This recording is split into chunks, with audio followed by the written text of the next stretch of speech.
Ladies and gentlemen, this is the final last call. Please be seated. Can we close the door in the back? We are already full. We need to start, and the Director General will be joining us very soon. Please be seated.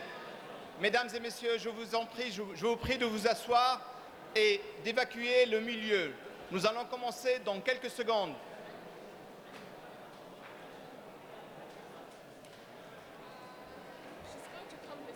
Oh, that's better.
Ladies and gentlemen, welcome to the high-level ministerial meeting, Inclusion and Mobility in Higher Education. Please join me to welcome the Director General of Unesco, Madame Audley Azoulay.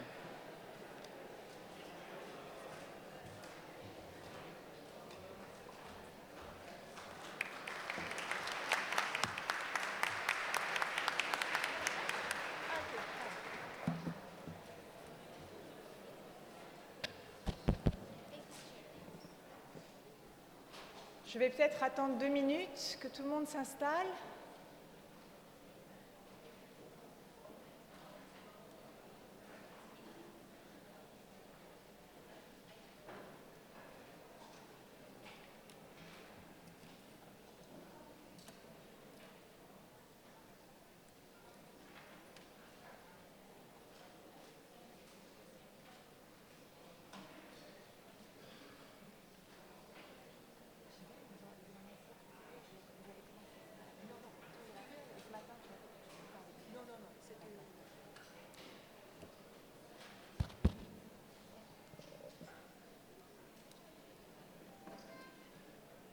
Mesdames et messieurs, chers amis, mesdames et messieurs les ministres de l'Éducation et de l'Enseignement supérieur, Excellences, chers étudiants, chers amis, vous êtes très nombreux. Je crains que notre salle montre ses limites, mais c'est une très bonne nouvelle. C'est une très bonne nouvelle que de vous avoir tous aujourd'hui à l'Unesco, en marge de cette 40e session de la Conférence générale de l'Unesco,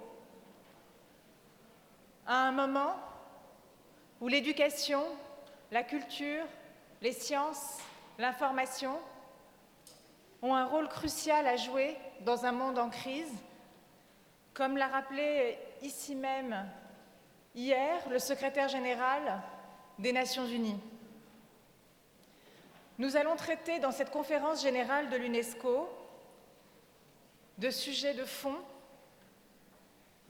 qu'il s'agisse des politiques culturelles, de la disruption technologique et des questions de l'éthique de l'intelligence artificielle, des sciences ouvertes, des sciences des océans, de la biodiversité, mais nous allons parler aussi et surtout d'éducation dans son sens le plus large. Et donc je suis très heureuse d'avoir autour de nous, pour cette grande rencontre de la communauté internationale autour de l'éducation, plus d'une centaine de ministres ici présents. Ces moments sont rares. Nous allons en profiter, j'espère que vous en profiterez aussi pour les liens très importants qu'il y a à tisser entre vous et avec nous. Nous partageons tous ici le même objectif, celui de faire de l'université, pour rappeler les mots de Benjamin Disraeli, l'ancien Premier ministre britannique, les universités d'en faire un lieu de lumière, de liberté et d'apprentissage.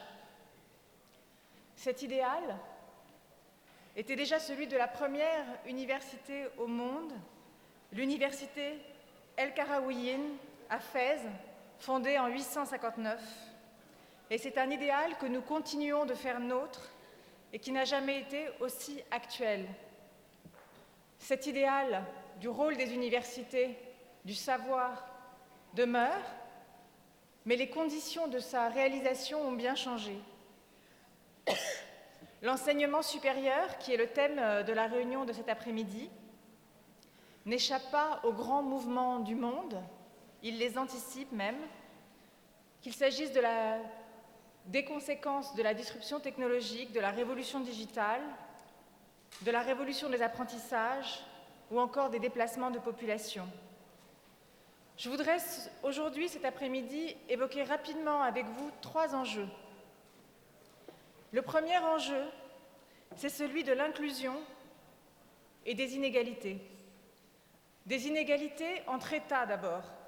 Nos statistiques nous disent que seulement 8% des jeunes adultes sont étudiants dans les pays les plus pauvres, contre près de 75% dans les pays les plus riches. Des inégalités sociales, et notamment les inégalités entre les femmes et les hommes. Dans les pays à faible revenu, les femmes ne représentent que 30% de ceux qui sont inscrits en licence. Et quant aux réfugiés, seuls 3% d'entre eux ont accès à l'enseignement supérieur à travers le monde. Le deuxième enjeu que je voudrais partager avec vous, c'est celui de la massification de l'enseignement supérieur et de la mobilité. Il y a dans le monde aujourd'hui 2 fois plus d'étudiants qu'il y a 20 ans, soit 220 millions d'étudiants. Le taux d'inscription dans le supérieur a plus que doublé en 20 ans. Et il est encore appelé à croître, et nous l'espérons, en Afrique. Cette diffusion du savoir plus massive s'accompagne d'une mobilité internationale plus forte. 5 millions d'étudiants étudient aujourd'hui dans un autre pays que le leur, et pour près de la moitié, c'est dans un autre continent que le leur. Et d'ici 2025, ce chiffre devrait encore doubler. Pardon. Merci. Grâce à cette circulation croissante du savoir, le monde doit se transformer en un vaste campus. De plus en plus d'étudiants apprennent, de plus en plus d'adultes aussi accèdent à l'enseignement supérieur à travers la formation continue. C'est une immense richesse, mais cela pose aussi de nombreuses questions et de nécessités d'adaptation en ce qui concerne la reconnaissance des qualifications et des diplômes. Et en même temps, nous vivons une autre révolution. C'est le troisième enjeu que je voudrais évoquer, celui des compétences et des apprentissages. Avec la disruption technologique, avec tous les mouvements aujourd'hui qui nous mènent à nous réinventer, les cursus du supérieur devront eux aussi se réinventer en profondeur pour former aux métiers de demain, comme par exemple tout ce qui est lié au métier du développement durable. En parallèle de cela, les mutations concernent aussi les modes de pédagogie. Le développement des ressources en ligne, le développement des MOOC sont une réalité pour aujourd'hui plus de 800 universités à travers le monde et pour plus de 81 millions d'étudiants. Cela illustre parfaitement cette révolution aussi des modalités d'apprentissage. Excelencias, señoras y señores, la Unesco, organismo especializado del sistema de las Naciones Unidas, cuyo mandato incluye la educación superior, cumple una función central en respuesta a todos esos retos, empezando por el de la movilidad. Desde el convenio suscrito en Ciudad de México en 1974 hasta el convenio de Buenos Aires del 13 de julio de 2019, pasando por otros muchos convenios regionales suscritos en los demás continentes, la organización ha llevado a cabo una acción normativa determinante para el reconocimiento de las cualificaciones, facilitando así la vida a un sinnúmero de estudiantes y ampliando su horizonte de posibilidad. Ahora ha llegado el momento de pasar de la lógica regional a una lógica mundial, pues lo que está en juego ya no se dirime solo a la escala de las regiones, sino a la de todo el planeta. Esta reunión de la Conferencia General de la UNESCO brinda la ocasión de responder a esta exigencia con la aprobación por la primera vez de una convención mundial sobre el reconocimiento de las cualificaciones de la educación superior, que supondrá el primer instrumento de este tipo de alcance mundial. Es un momento importante. En la andadura hacia una República Mundial de las Letras, este instrumento supone un verdadero punto de inflexión, pues será un poderoso resorte no solo para la movilidad de millones de estudiantes y profesores, sino también para la cooperación sur-norte, el diálogo intercultural y, por consiguiente, la paz. Para que todas las promesas que encierra esta convención se realicen, esta creciente movilidad requerirá también una labor más intensa de cooperación. En este sentido, las cátedras Unesco, que federan a 750 universidades, constituyen una preciosa herramienta. Dicho sea de paso, deseo expresar nuestro reconocimiento a los numerosos titulares de una cátedra UNESCO que hoy tenemos con nosotros. Ladies and gentlemen, to make higher education more accessible, UNESCO is leading other initiatives, especially for those who most risk being left behind. This is the goal of the UNESCO Qualification Passport for refugees and vulnerable migrants. This passport can play a key role in supporting the social integration of refugees by recognizing the studies that they've completed in their countries of origin. It takes the successful initiative of the European Qualification Passport to a global scale. I am delighted to let you know that this month we awarded the first 11 UNESCO Qualification Passports to refugees in Zambia, after providing training at the Zambia Qualification Authority. I wish to thank the Zambian Minister for Higher Education and the Minister of Zambia and the Minister of Research and Higher Education of Norway, who've been very supportive in this regard. This is just the beginning of this new initiative, and it has raised interest all over the world. And we look forward to working with Iraq and Colombia as the next two countries for this new procedure. I take also the opportunity to greet Ms. Anwar Orani, who is with us today. And as a Syrian refugee in Europe, her qualification passport allowed her to further her studies in physiotherapy, and she now works as a practitioner, serving as a very inspiring example for millions of young female refugees across the world. Congratulations.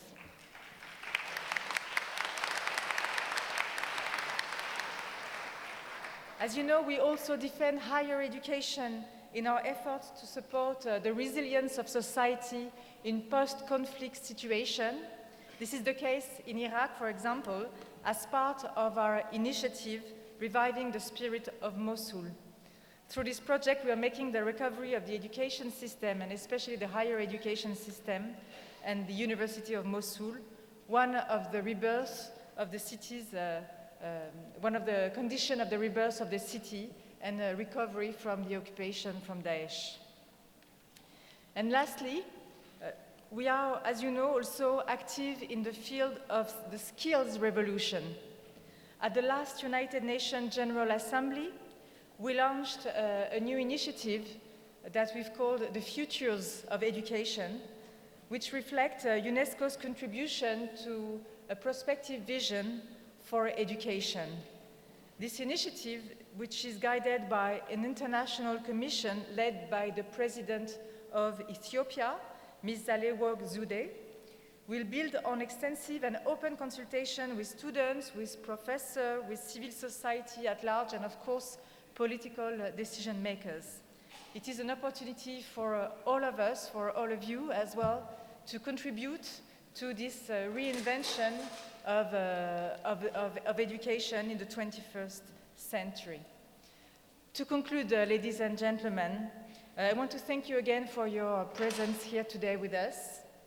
It is a chance, I think, for us, this occasion like that, the General Conference of UNESCO, and the possibility to convene all of you at the global scale, to show that multilateralism is not only words, it is tangible, effective tools that can improve the life of millions of people.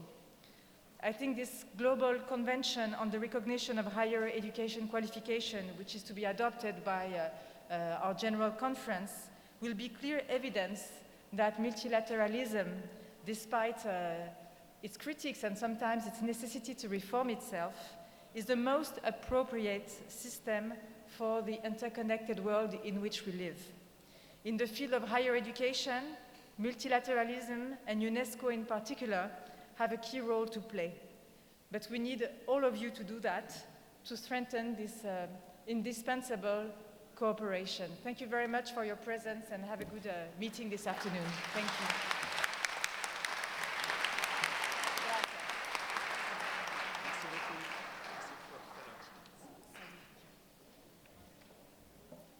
Merci beaucoup à la directrice générale pour cette introduction très inspirante, et merci beaucoup à vous tous et toutes d'être ici, so nombreuses, et c'est vraiment incroyable, hein? Si vous êtes ici, voir ces salles avec 100 et plus ministres de toutes les régions du monde et professeurs, auteurs des plus grandes, prestigieuses universités du monde aussi. It's a really great pleasure for me to introduce a bit the program of the day, and then giving the floor to my colleagues to moderate the two panels. You know, just let me express a bit the sense of this meeting, which is, first of all, in a very innovative way, to put in the same room ministers, the policymakers and political dimension, and academics, professors, rectors, discussing and share this vision about the futures of universities, the role of universities at global level, and focusing on two specific topics, which will be the topics addressed in the two panels, inclusion and mobility. This is very much about the ambition, the mission we have to implement what we call in the UN language SDG 4, that means inclusive quality education for all, which is maybe one of the more important and more challenging mandate we can have. We are quite keen to support your efforts at national level, in the universities, in places where knowledge has been generated and transmitted through the centuries. And it's really great that you left your offices for a couple of days and flying maybe a lot of hours to come here in Paris and join us in order to support our efforts from our side. So thank you very much. And let me now introduce a very important moment of this ministerial meeting, which is the keynote speech.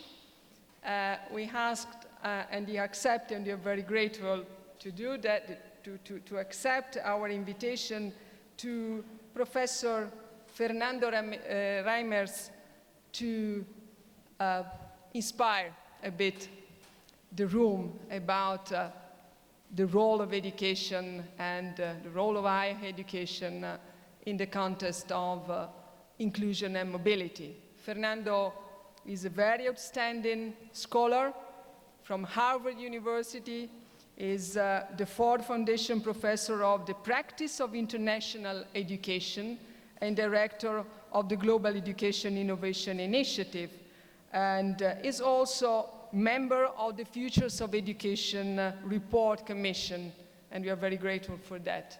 So thanks very much for being here, and the floor is yours, Fernando. Thank you very much.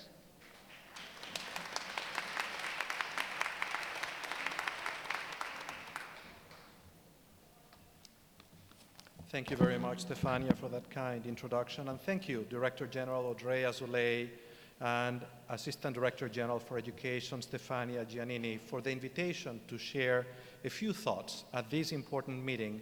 And thank you all very much for the gift of your time and attention. My message today is simple. Universities must collaborate with schools in the development of curriculum and programs of teacher preparation so that all students gain the competencies necessary to achieve the Sustainable Development Goals. If they do this work as part of global networks, these can accelerate the effectiveness and reach of this process. UNESCO is called to lead the creation of this global education network. This global convening of ministers of education and university presidents to discuss inclusion and mobility in higher education at the 40th General Conference is timely and important. The topics of inclusion and mobility are indeed relevant to the 2030 Development Agenda. Just as important, however, is the urgency of aligning all educational institutions from elementary and secondary schools to universities so they can help build the necessary competencies that enable the achievement of the 17 goals agreed upon at the 2015 General Conference of the United Nations. A set of goals outlining a vision of a more inclusive, peaceful, and sustainable world. The Sustainable Development Goals represent indeed an ambitious compact, comparable in scope and complexity to the 30 human rights articulated in the Universal Declaration adopted at the UN General Assembly 71 years ago in December of 1948. Just as many were skeptical then that those rights could be achieved, so there are many today that question whether the Sustainable Development Goals can be achieved in the short 11 years that remain until the target date of 2030. Take, for example, SDG 4, the education goal. The ambitions articulated in this goal are daunting. Free and equitable primary and secondary education that is relevant for all girls and boys. Quality early childhood education for all girls and boys.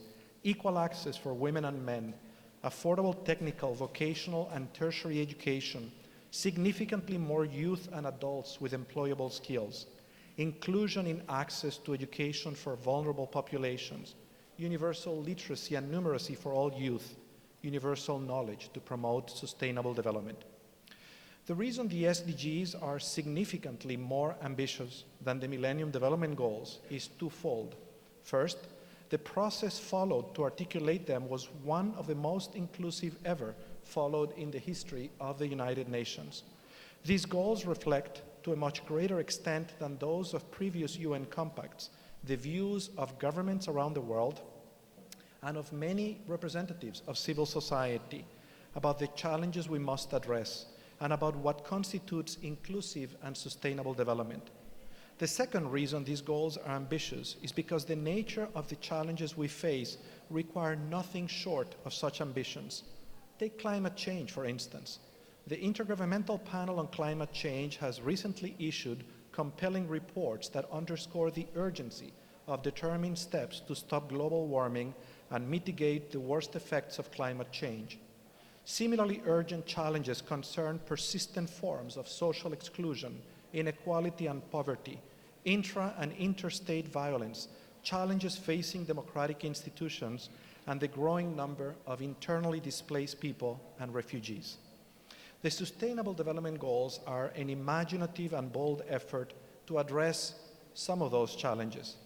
Achieving them will require access to the best available knowledge and, in many cases, the creation of new knowledge and technologies, precisely the task of universities and research institutions. All of these goals have implications for the development of human capabilities, and therefore, education is not only one of those goals, but it is essential to the achievement of all others. School and university education are the pillars on which the achievement of the SDGs rest. And it is for this reason that this meeting, which brings together leaders of higher education and of school systems, is so significant. It signals the necessity and provides the opportunity to develop new forms of collaboration across the entire continuum of education institutions. In order to support the achievement of many of these goals, schools and universities should develop and implement curriculum which helps students gain the necessary capabilities to achieve them. This is precisely Target 4.7 in the UN SDGs. For instance, achieving Goal 5, gender equality, requires not only that all education institutions provide equal opportunities for students of all gender identities and address the systemic barriers that disadvantage girls and women. It is necessary that students learn to appreciate the importance of equality and develop the capacity to identify and dismantle barriers where they exist. Similarly, in order to achieve Goal 13, climate action, students should first understand how climate works and have the knowledge of how climate is changing and of the options to slow down the pace of climate change. Developing such knowledge, skills, and dispositions falls squarely in the domain of school and university curriculum. It is unlikely that the SDGs will be achieved unless schools and universities align their curriculum and programs of study with these goals. More ambitious curriculum designed to help students develop these competencies will in turn require support for teachers and university faculty to gain knowledge and develop new skills. And this too is a task that universities can embrace, to partner with schools for the purpose of supporting teachers so they are able to deliver an education which is relevant to the challenges of our time. In addition, achieving the Sustainable Development Goals will require access to specialized knowledge, the product of research which is typically conducted in universities. Just as universities already make significant contributions to addressing the social and economic challenges of the societies in which they exist, the global compact of the SDGs requires a significant effort of knowledge mobilization and utilization in the design and development of programs, policies, initiatives, and institutions which lead to a decline in poverty, in inequality, to advances in health, clean water and sanitation, sustainable cities and communities, and so on.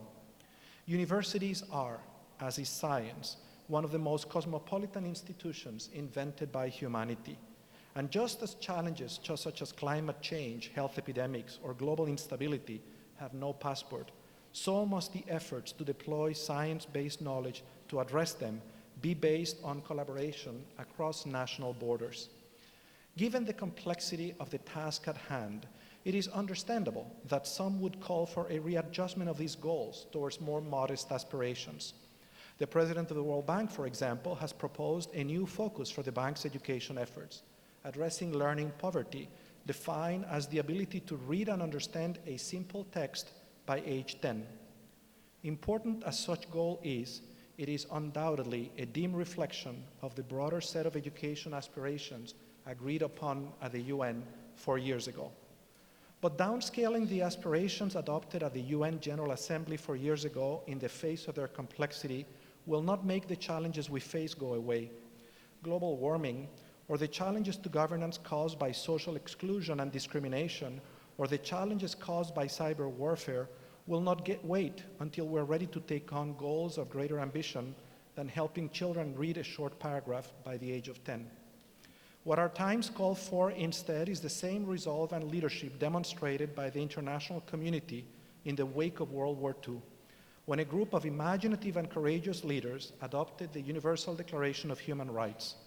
That compact was indeed a bold aspirational statement, yet it was precisely the breadth of the ambitions reflected in the 30 articles contained in the Declaration which transform humanity. Take Article 26 in the Declaration, for instance, establishing education as a basic human right. The inclusion of that right launched the most significant silent revolution experienced by humanity. Whereas in 1945, with a world population of 2.5 billion, less than half of the world's children had the opportunity to set foot in a school, over the ensuing 7 decades, as the world population reached 7.7 billion, over 9 in 10 children now attend school. Such dramatic increase in access was achieved precisely because UNESCO took it upon itself to organize meetings such as this one, convening ministers of education and others, and supported policy change and the transfer of experience to accelerate the pace of educational expansion.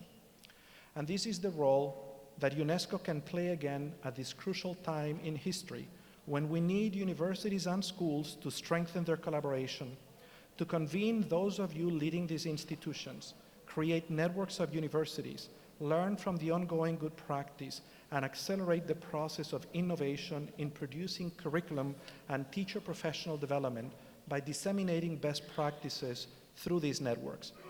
UNESCO can play the important role of supporting collaboration, relying on the good and crucial work of universities to make education more relevant at all levels by helping them develop curriculum and strengthen the development of the capacities of teachers and professors. In addition to serving as the research and development engine of this process of collective intelligence to align all educational institutions with the SDGs, universities must tackle 2 important challenges. The first is the democratic challenge of inclusion, the challenge of ensuring that access and completion of higher education is equally available to students from different genders, sexual orientation, ethnicities, religions, socioeconomic background, and migratory status, provided they're qualified to pursue higher education. In too many countries, institutions of higher education, there are structural barriers that make a university education available only to those born into the most privileged circumstances. This is not only a challenge to democratic ideals, but it is also a factor which contributes to social inequality and to the ensuing discontent with the functioning of institutions, which fuels social instability and challenges governance. Addressing the challenge of inclusion will require, in many places, expanding access to higher education, where distance education and more flexible modalities can meet the needs of a more diverse group of learners. It is especially important that in a world rapidly changing and which demands different and broader skills, universities ensure that their curriculum indeed provides students opportunities to develop competencies which matter to help them become architects of their own lives and contributing members of their communities. Ensuring that more students gain access to and complete higher education requires also that universities collaborate with schools and high schools in the design of high-quality curriculum and teacher professional development so that all students receive an elementary and secondary education of quality and relevance. Because universities are, at the core, cosmopolitan institutions, the mobility of students and faculty is essential to their functioning. I work in a university that is miles away from the country where I was born and where I received my initial education. The development of knowledge to address the challenges of our times should know no boundaries, and we can only accelerate the pace of the process of advancing knowledge by enabling researchers to collaborate seamlessly across institutions. Many of the problems we need to solve, whether it is the discovery or treatments of disease, or the development of approaches to accelerate the reduction of poverty, requires substantial intellectual, financial, and institutional resources, exceeding the capacity of even the best endowed universities. Collaboration across institutions is therefore essential for universities to do their work. In addition, mobility across institutions is critical to the educational mission of the university, to educate cosmopolitans. Unfortunately, the very same forces of rising authoritarian nationalism that are challenging democratic institutions are also challenging universities, particularly regarding their cosmopolitan aspirations and activities, such as the mobility of faculty and students. This is the kind of emerging challenge that can best be faced as part of large networks of peer institutions, including an organization such as Unesco, with the strength and the moral courage to stand for the very values on which the UN was founded. Just as UNESCO has vigorously advocated for the essential freedom for the exercise of journalism, so it must advocate for academic freedom and for the elimination of the barriers which are being erected to disrupt academic exchange and mobility. A particular challenge that is both a mobility and an inclusion challenge is assisting those students and faculty displaced by persecution, violence, and conflict. Universities can make a meaningful contribution by developing systems that facilitate transfer of credits and the recognition of academic credentials for students. The growing interest in competency-based education may facilitate such recognition, and by supporting specifically the opportunity to access higher education for students who are refugees. We live the best of times and also challenging times. To the challenges of sustainability, inclusion, and peace, we must add the challenge of the forces that would like to go back to a time in which national borders limited the extent of one's concerns and the opportunities to address them. The forces of nationalism are strong, and they challenge every transnational institution imaginable, particularly those concerned with the creation of global public goods, such as universal human rights. Those challenges extend also to the United Nations and to UNESCO, and they range from diminished financial support to challenging the authority of this institution to lead in the creation of opportunities to collaborate democratically, bringing together government representatives, universities, and other organizations of civil societies. What could be more difficult than getting such a multi-stakeholder and diverse coalition to work, particularly in tackling problems that have no easy answers, such as educating children and youth to make the world better, more inclusive, more peaceful, and more sustainable. But this House has done this work before, and I hope we'll do it again with the help of all of us. For if we don't collaborate, all of us, in preparing our students to achieve each of the 17 goals that guide us to a better world, who will do it? Thank you very much.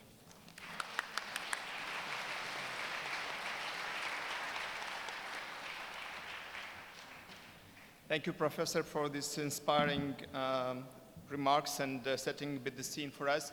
Ladies and gentlemen, my name is Boran Shakrun. I'm the Director of the Policies and Lifelong Learning Systems here at the headquarters.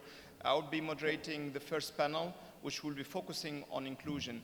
Let me just remind you that we are live streaming this session, so for colleagues who can they can see this on internet. Let me remind you also that after the panel, we have a pre-established list for speakers that we have already defined, so there will be no other people who will be speaking beside or beyond the list that was pre-established. For the first panel, we have the pleasure to have speakers from universities, ministries and policymakers, but also youth and representative of different stakeholders. Let me first invite Professor Annibal Giussani from he's rector of the Universidad 3 de Febrero. Please welcome with me Professor Annibal Giussani. Yeah. Let me also invite Her Excellency Ms. Tina Baudry-Mellor, who is the Minister of Advanced Education, Saskatchewan Council of Ministers of Education, Canada. Welcome, Minister.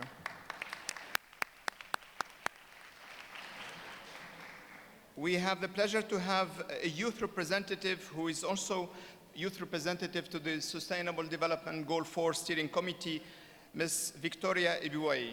Please, Victoria.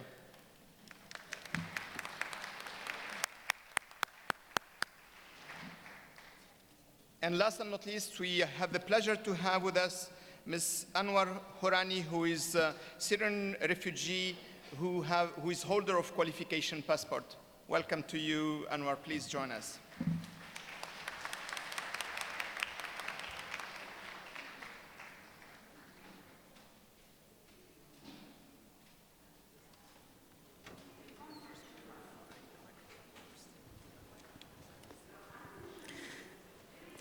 Thank you very much. So, the Sustainable Development Goal is about leaving no one behind, and the Sustainable Development Goal 4 is about quality, equity, and inclusion, and lifelong learning opportunities for all. But this requires structural reforms, this requires mobilization of different stakeholders, and requires intervention at different levels. So from the panelists, we would like to hear from their perspective, from their position, what are the policies and programs that are taken at your level, in your institution, in your countries and department, regarding reforms and programs toward inclusion, how this articulate with the lifelong learning opportunities, and how you are involving other stakeholders in this context. And I would like to start with the Professor Anibal from the perspective of rectors and universities. Please, Professor. I will speak Spanish if someone needs to have translation.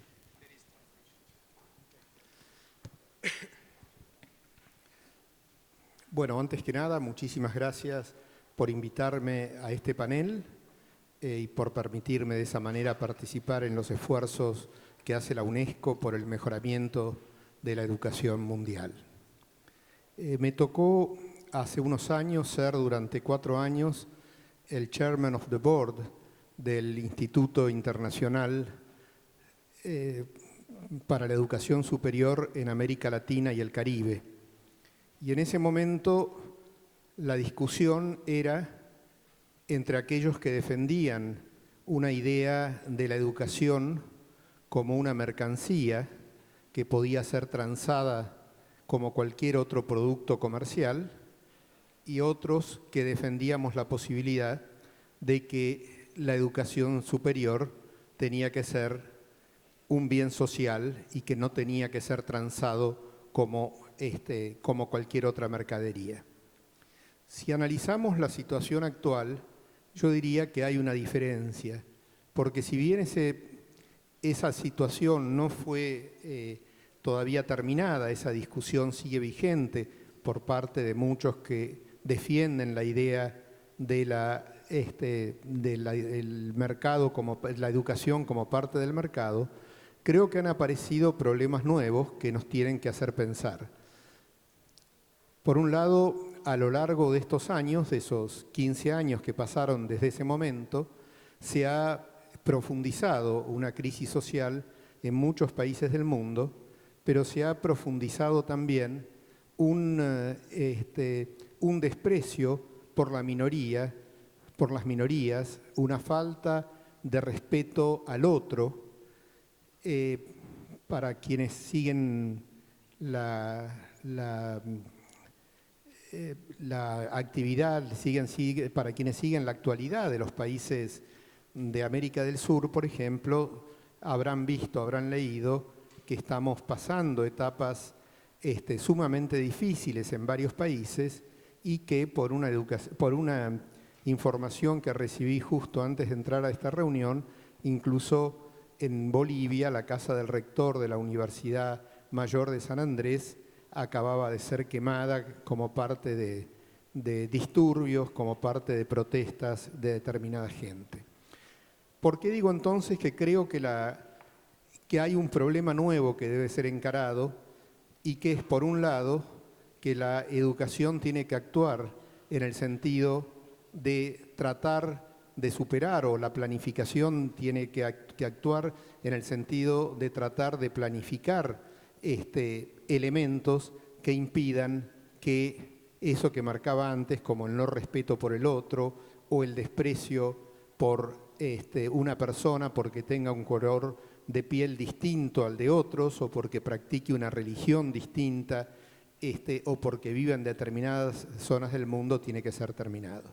Pero hay otro problema también que tenemos que tener en cuenta, y por eso hacía referencia al comienzo a la discusión anterior, que es que nosotros necesitamos enfocarnos no solo en relación al mejoramiento de la educación actual, porque en muchos casos en estas reuniones se habla sobre el mejoramiento de la educación actual, con la incorporación de sistemas digitales y toda una serie de cosas, sino que fundamentalmente tenemos que enfocarnos en ver a cómo se llega a muchos sectores de la población que están muy alejados de lo que puede ser la discusión sobre cómo mejorar la educación.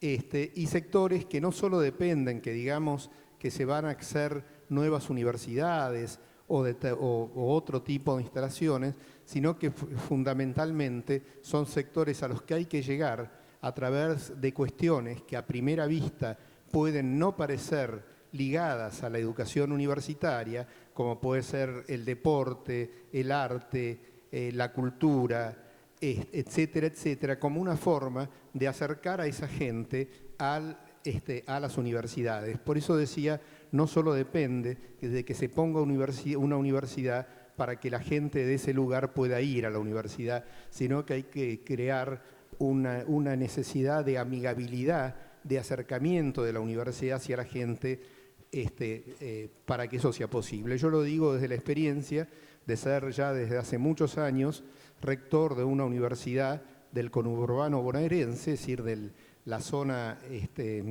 aledaña a la ciudad de Buenos Aires, una zona no la más pobre, pero una zona muy pobre, y donde hemos desarrollado toda una serie de programas tendientes a ser vistos en tanto universidad como alguien amigable para aquellos que tienen que acercarse a la universidad. Ok. Bueno, es bueno saber cuando uno reconocer los límites. Muchas gracias, professeur. Madame la ministre, le recteur insiste sur la question que l'enseignement et l'éducation est un bien public, un bien social. Il insiste aussi sur des questions nouvelles qui se posent à l'enseignement supérieur, la question de diversité, la question aussi de la compréhension mutuelle, les questions des minorités également.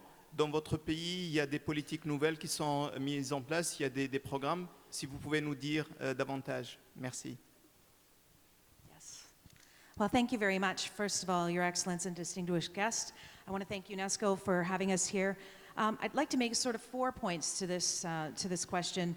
The first is we heard earlier about the democratic challenge of inclusion, and I want to speak to that a little bit as it relates to inclusion in Canada, where we have a very vibrant and lively Indigenous population, and our higher institutions of learning have spent an incredible amount of time indigenizing their campuses and decolonizing, rewriting the annals of history, as it were, to include Indigenous people, and the effect that that is having on enrollment, retention, and labor market attachment has been tremendous.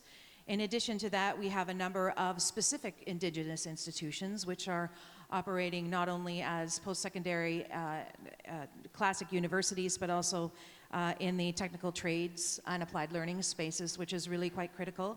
I think the challenge that we still need to overcome in Canada with respect to indigenization and inclusion is in the K-12 system, where we have included, we have infused the curriculum, particularly in my home province of Saskatchewan, with Indigenous learnings and treaty education. But some more work needs to be done to level the playing field and achieve relatively equal outcomes between Aboriginal and non-Aboriginal students in our country. The second major point that I'd like to make with respect to democratic challenges of inclusion is, and it was alluded to a little bit earlier, is thinking about the future economies. And in particular, the challenge, I think, for education is not only the global competencies challenge, but also, I think, the democratization of the credentialing process and the debundling of the classic bundles of knowledge which are owned by institutions, validated by institutions, and therefore restricted by institutions. And I think if we want to talk about the true democratization education and also of credentialing, we need to think about how we debundle those things and how we empower students to name the competencies that they would like to bundle together and give them the flexibility of finding ways to validate that in a way that makes sense. And certainly that's a conversation that we're having in Canada amongst the Ministers of Education Canada and also through the Quality Assurance Board in my home province. And finally, I think, I would like to just sort of, speak to you a little bit more about why these things matter. I think, the answer is that the digital revolution and increased globalization, I think, have made our territorial boundaries increasingly artificial, and yet I think some of our validation structures are still, to some degree, owned in the strict confines of nation-state institutions, and yet our students now are not young people, they are lifelong learners. Really from pre-K to 22 and then upskilling throughout the course of their life, especially as we move towards an increasingly digital future. We need to think about how that middle manager level is having opportunities to compete in an increasingly global economy, and not only that, but also to be mobile in that economy. And so thinking about those things I think is very critically important, and I would like to say as a final note that this is why I think the Global Convention really matters. We're not going to completely overturn existing systems overnight by nation states, but certainly Canada has agreed that moving forward on mobility and the recognition of credentials as a global right, consistency, I think, in recognition, procedures, even while we are debundling them to some degree is important, and of course increased international cooperation, I think are all critical elements that speak to this. Thank you very much, Minister. This is very clear and it's music in our ears. Victoria, I would like to change a bit the sequencing, if you don't mind, because I think that the Minister referred to this major challenge of credentialing and speaking about the borders and how we have to remove them, but also how to recognize different set of skills acquired in different places in a lifelong learning perspective. And welcome to you. I think it's أنور أهلا وسهلا. أنت متحصلة على جواز المؤهلات من اليونان، بعدين تحولتي إلى النرويج. لك تجربة كبيرة خلينا نقول إنسان صار عاش التجربة. فما هي نظرتك لهذا الموضوع؟ الوزيرة يعني حددت أهمية هذا الموضوع بالنسبة للبلدان لكن بالنسبة للعالم ككل. تفضل. Thank you. And I would like to begin by thanking you for this fantastic invitation today to this conference. I would like to begin with a said by Ralph Nichols, and it is, the most basic of the human needs is the need to be understood and understand, and the best way to understand is to listen. And here becomes my story. Where in Syria I was born and raised and dream of being a health worker. And it actually happened in 2010. I graduated as a physiotherapist from Al-Bath University. After 1 year, the Syrian crisis began. I had to flee from Syria in 2016, leaving behind me dreams, family, and friends. Leaving Syria, fleeing from Syria through Turkey, and then through the sea to Greece. During my residence in Greece, I had to spend 1 year and 3 months. And during this residence, like a big twist happened and a great twist happened in my story. I was a participant in this qualification passport project, which is a pilot project supported by the Council of Europe. I get to have the passport and was fortunately the first holder for this kind of passport. It was a door opener in this new host country, which is luckily Norway. In May 2017, I leave Greece to Norway and submit my papers to NUCUD with my original documentation and with the qualification passport for refugees. I got my recognition there, and through cooperation and the joint work between Nukud, Oslomet, and Akademisk I was able to achieve a chair between the international students in a course about international public health. The course was in English. I got that opportunity because that educational institution wanted to include everyone and ensure the engagement for every international student and consider us as a resource. In that period of my study, we were, as international students, distribute with a group with the original Norwegian students and make focus that we have a balance of gender in every group.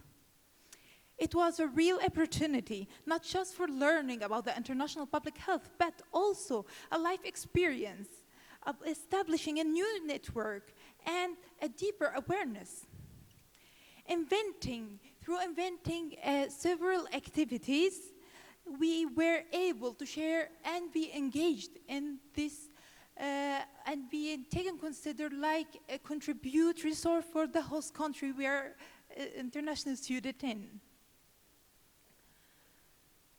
I could give you a little example about the several activities, which was the health cafe. We used to sit as international students, share the information about the health, the health system in our home country, and after that, discuss with the other students and get the information. It was like a win-win situation in a way. After I finished my course, I was able to join the polyclinic there. The polyclinic was related to the physiotherapy department in Oslomet, and see the observation and observe the differentiation between the Syrian approach and the Norwegian approach, and able to present a lecture and presentation for the students, for the second year students of physiotherapy. Here, I'm sitting in front of you after having 2 jobs, after 2.5 years in Norway, to sadly prove that inclusive and giving an equal opportunity to the people, regardless of their background, status, or circumstances, is a big issue. And integration and engaging is not very important for the groups only, but increasing the eligibility increasing the eligibility is also important for these education institutions. The internationalization inclusive environment is a key for the international student, and I would like to thank you for your attention.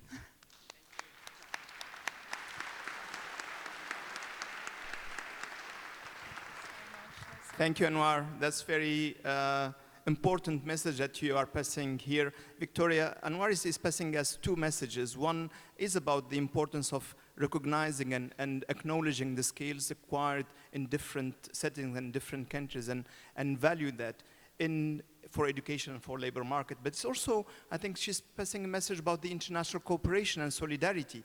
And you, as a person with different hats, but you have an important hat, which is a youth representative to the Sustainable Development Goal Steering Committee, which is the most important place where the international community come together. What will be your perspective? How we can advance this agenda on inclusion, public rights, rights of individuals, human rights, leaving no one behind? Please. Thank you very much. I'm really delighted to be here today. Good day to everyone in the room. I would like to share my experience as a graduate student, having studied in Nigeria and also in the United States. So I bring to the room perspectives from 2 different continents. One of the key measures that I think is very critical is addressing the culture on higher education campuses. As with many higher education systems, there are often offices that are focused on equity and diversity, or multicultural centers addressing the needs of students from marginalized communities. But there is very little that is being done to address the mindset and practices of the faculty, of staff, of administrative offices, and the leadership in general. One critical measure that I think that we need to look at as leaders and as the global community working on higher education is to incorporate mandatory training, workshops, and discussions on culturally and globally responsive practices, as well as what inclusion and equity looks and feels like to students, faculty, and community members. It's one thing to establish inclusive centers. It's another thing for those who work in these centers to understand what inclusion means. What does inclusion mean to the students? What does it mean to the faculty? What does it mean to the school leaders? So it's important for everyone to get trained on how we as different stakeholders can promote inclusion in higher education. In addition to training and workshops and discussions, it's also important to create tools and practices for how to address challenges when they arise. For instance, if an international student or a student from a marginalized community has an experience with a faculty or staff members that have been harmful, what is the practice of repairing this harm? Recently in my country, there was a viral news of a documentary that was released by BBC, and this is a report on how school administrators or lecturers harass female students and ask them for sex in order to make them pass their examinations. And this has been going on for many decades. But finally, once the BBC released this news, there was sort of more transparency and more accountability to put things in check. The lecturers who were caught in this were finally sacked. So does it have to take us so long before we finally get to do the right thing? So we don't have to wait for the harm, or we don't have to wait for terrible things to happen in our higher institution before we put in place structures and practices. We need policies to address challenges before they happen. And what I've seen, for example, in the US is the use of restorative circles, bringing together different stakeholders to discuss and have them share about their experience and have dialogue on what needs to be done differently. Another critical point that I would like to share is looking at financial costs and the ease at which one is able to navigate the system.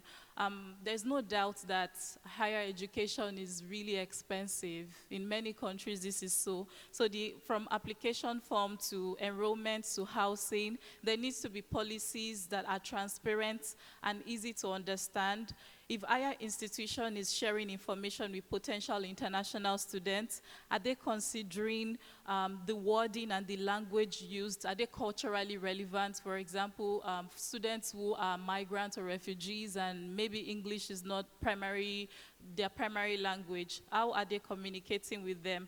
So in regards to cost, one critical policy that we can look at is freezing of tuition. In Iowa, there is a tuition guarantee that amounts to, that makes the tuition that will be paid throughout the course of study fixed. So if I start to study now and my program is going to be for the next year, it means that there would not be a raise in tuition over the course of the year. So this is something that we can do to ensure that higher education is as inclusive as possible. Finally, I would like to share higher education is not only about going to universities, because when we talk about higher education, we often think about universities, but there are also TVET centers. So one of the best practices that I've seen from Milwaukee is the PROMISE program, where students can apply to study in TVET centers, and they can volunteer a certain amount of their time so that covers the payment of their tuition. This is so similar as working as a research assistant or as a program assistant at the university. When we put in programs like this, it makes sure that we are including everyone, and those who cannot afford are included. Thank you. Thank you, Victoria. Thank you. That's very important. And resonate well with the target 4.3 on affordable tertiary and higher education. I need to make some logistical comments. Just we have opened room 12 outside, of course. So for colleagues who are standing and are with us, and we still have at least 2 hours, more than 2 hours to go, you can go to room 12. There is live stream there, and you can listen and engage also with us. I would like to ask the panelists to remain with me here. As I said earlier, we have established the list of speakers, mainly ministers. The logistic is that ministers and vice ministers and other speakers will be speaking from their place, so where they are. You don't have to come to the stage here. And I would like to take the list. Let me just mention the list as a whole, and then I will give the floor one by one. So we have Honorable Minister from Armenia, Vice Minister from Austria, Minister from Cambodia, Minister from China, Vice Minister from Cuba, Vice Minister from Czech Republic, Minister from Ethiopia, Minister from India, Minister from Iran, Minister from Mexico, Minister from Qatar, Minister from Somalia, Minister from Sweden, Minister from St. Kitts and Nevis, and Vice Minister from South Africa. And we will have also speakers from higher education leaders that I will come back to that later. Let me start to give the floor to Honorable Minister from Armenia. We have agreed that each minister will take 3 minutes. I hope that we will be able to stick to the 3 minutes. There is a timer, so music will start after 3 minutes to help us move forward. Honorable Minister, we have the pleasure to have you with us here. Welcome, and you have the floor. Thank you very much. Honorable Deputy Director General of the Unesco on Education, Stefania Giannini, distinguished colleagues and participants of the conference. I am pleased to welcome the participants and organizers of the ministerial meeting.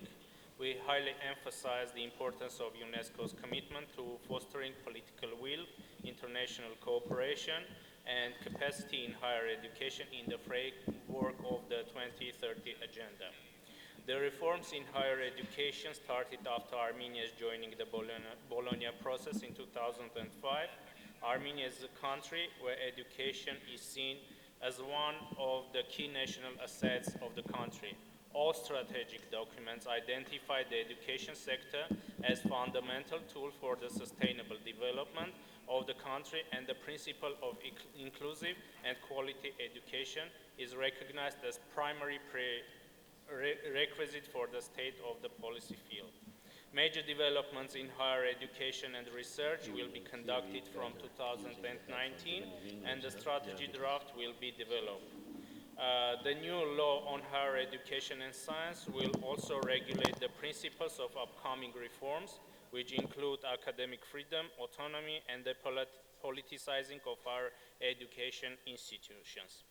In recent years, inclusion in higher education has become increasingly important as Armenia recognized the equal rights of all to receive higher education.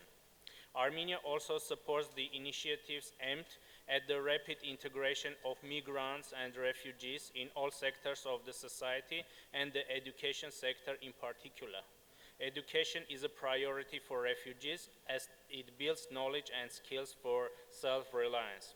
The phenomenon of accepting and providing humanitarian assistance to these people is not new for Armenia, considering the sizable flows of refugees from Azerbaijan, Iraq, and Syria, and in smaller numbers of other countries that Armenia has received and accommodated during recent years.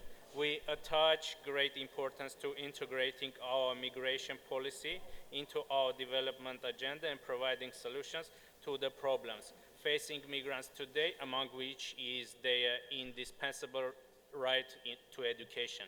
The Parliament of Armenia approved amendments to the law on refugees and asylum in December 2005, ensuring equal access for all asylum seekers and migrants to education by granting them the right to education in the same form as prescribed for the citizens of Armenia. I would like to emphasize once again the importance of this meeting, which creates new opportunities to work more closely together in order to ensure quality, inclusion, and equal opportunities in higher education. Thank you very much. Thank you, Minister, for this intervention. Let me now give the floor to the Vice Minister from Austria. Please. Excellencies, distinguished delegates, it's an honor for me to address this conference on behalf of Austria. So, ensuring sustainability in higher education also implies taking targeted measures to meet the needs of an increasingly diverse student population.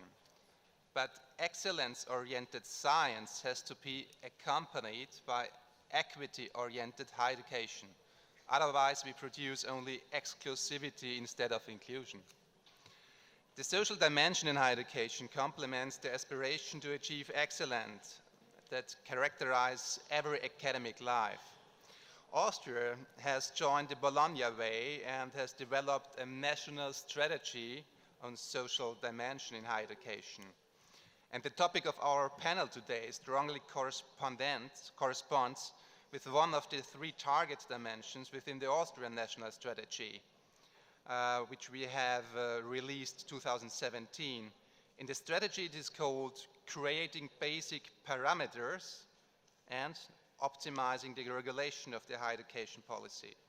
So the implementation of the strategy within the higher education policy includes, for instance, following measures: the increasing of the funding for the student support stream, which was increased by almost 40% in the last years, or concrete measures, for example, to contain a system of retaining budget when the university doesn't implement measures for the social dimension. Short, to sum up, just to call for more openness and inclusion of higher education is maybe not sustainable enough. Inclusion needs national strategies and concrete measures. Thank you for putting this discussion on the agenda of UNESCO. Thank you for your attention.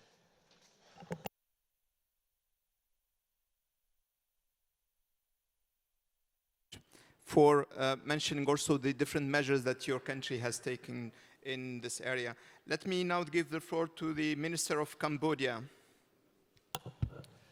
Honorable Ministers, Madam Assistant Director General of UNESCO, I agree very much with the previous speakers that higher education is a social equalizer for people from different backgrounds, from disadvantaged group, ethnic minority, to get decent job. Without addressing inclusion, we will face social instability. Therefore, our government creates scholarship for students from disadvantaged groups and dormitories for girls. But that is not enough. We have to make sure that quality of education meets the needs of labor market by improving teaching and learning, encouraging students to study STEM and agriculture, strengthening governance of higher education institutions to produce graduates equipped with transferable skills and knowledge, especially critical thinking skills, problem-solving skills, and how to improve curriculum, and also increase qualification of the teaching staff, invest in ICT. We must focus on new skills, digital tools, and skills of the future. Therefore, promoting inquiry-based learning, smart classroom, and link education to the business sector and entrepreneurship program, promoting digital education so that students learn to apply knowledge and encourage young people to have a say of what they want education to be, and engage young people to solve problems, working in team, how to think about the future of education. Thank you for your attention.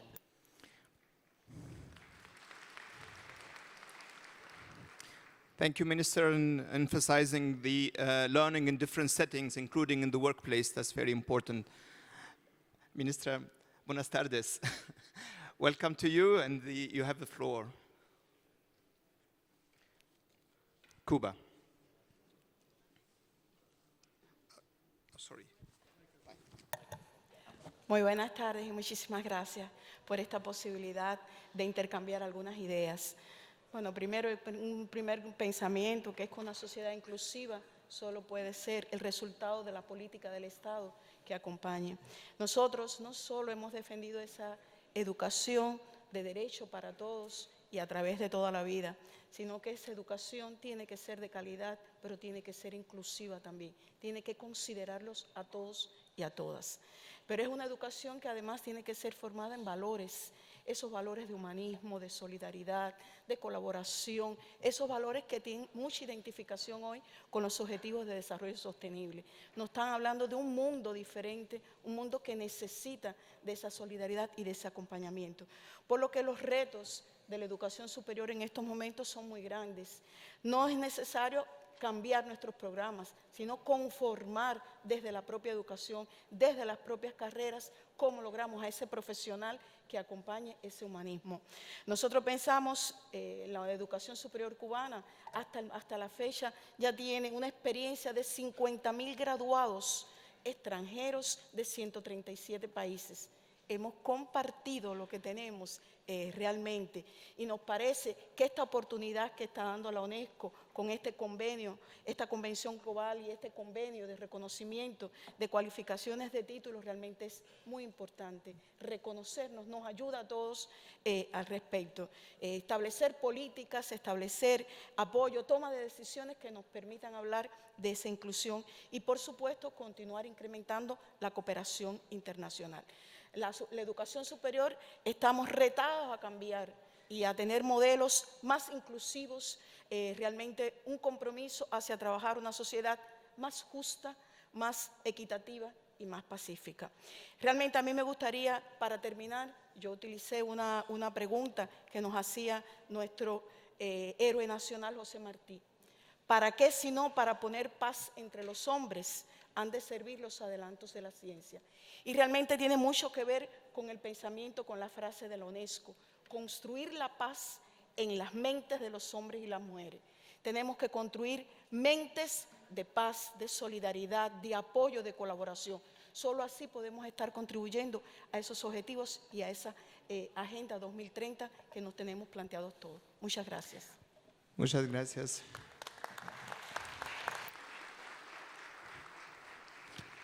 Let me now give the floor to the Honorable Minister from the People's Republic of China. Please, sir. 加内的总理总干事、各位部长、女士们、先生们，今年是中华人民共和国成立70周年。70年来，中国政府始终把公平作为办教育的价值追求，推进高等教育包容发展。我们的主要做法有4点：第一，为所有人提供机会，政府优先投入鼓励社会办学，大力构建服务全民终身学习的教育体系，高等教育供给能力不断扩大。70年来，中国高等教育在学总规模从不足20万人增长到去年的3800多万人。预计今年的毛入学率将超过50%，进入普及化阶段。除了全国统一考试、择优录取的普通高等教育，我们还积极发展成人高等教育。网络学院有1万多门慕课上线，超过2亿人次学习。推行高等教育自学考试，为自学者创造机会。总之，让所有学习者都能选择适合自己的方式，都有机会接受高等教育。第二，保障不利群体机会，建立了覆盖各学段的学生资助政策体系，确保不让一个学生因贫困失学。仅2018年1年，我们就投入资金1150亿元人民币，约合164亿美元，资助高校学生4300多万人次，还实施了保障残疾人教育权利和流动人口在当地参加高考的政策，实施高水平高校面向包括民族地区在内的贫困地区定向招生的计划，目前年招生规模超过10万人。第三，努力缩小地区差距，国家实施了中西部高等教育振兴计划，加大资金和政策倾斜力度，帮助欠发达地区提升高等教育水平，还建立了区域间协作机制，推动发达地区高校安排专门的增量面向欠发达地区招生，相当于在这些地区建设了100多所万人大学。第四，力所能及的提供援助。中国实行积极的教育对外开放政策，在力所能及的范围内，为发展中国家提供教育援助。比如，习近平主席去年宣布，3年间将为非洲国家提供的奖学金名额，从3万个提高到5万个。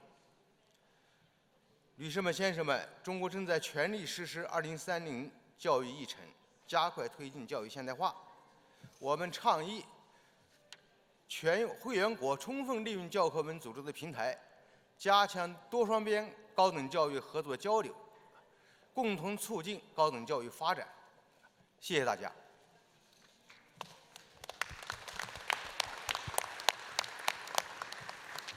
谢谢 Minister. Thank you very much. Thank you for giving us those different important figures on investment, on numbers, also on the specific measures for inclusion, including disabled person, and the measures on online learning as well. So these are very important for our discussion today. Let me give the floor now to the Vice Minister of the Czech Republic. Please, sir. Dear Mr. Chairman, dear Ministers, Vice Ministers, ladies and gentlemen, thank you for the opportunity to be here to share with you the perspective of the Czech Republic on the area of inclusion of higher education sphere, which is definitely one of our priorities. Our goal in Czech Republic is to create an effective framework to ensure diversity, equal system of education which is accessible to all learners and vulnerable groups of people, nevertheless their socio-economic international background.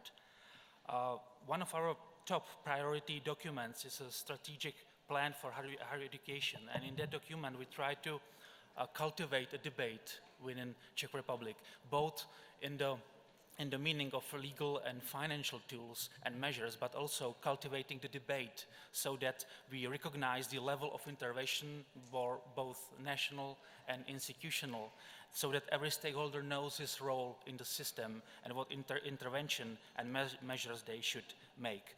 In this strategic plan, we try to concentrate the most practical measures, and also we want students to make a successful progress through the studies, both formally and from the point of the content of the study, and to reach the necessary goals of their studies, work, and research. What I would like to stress at this point is the issue we haven't talked about that much, and those are the students, the specific group of students, the students with special needs, meaning impairments of sort, and I will talk it more about later. But I believe that those students, the number of them will increase, and the demand on the services will increase towards the nations, towards the institution.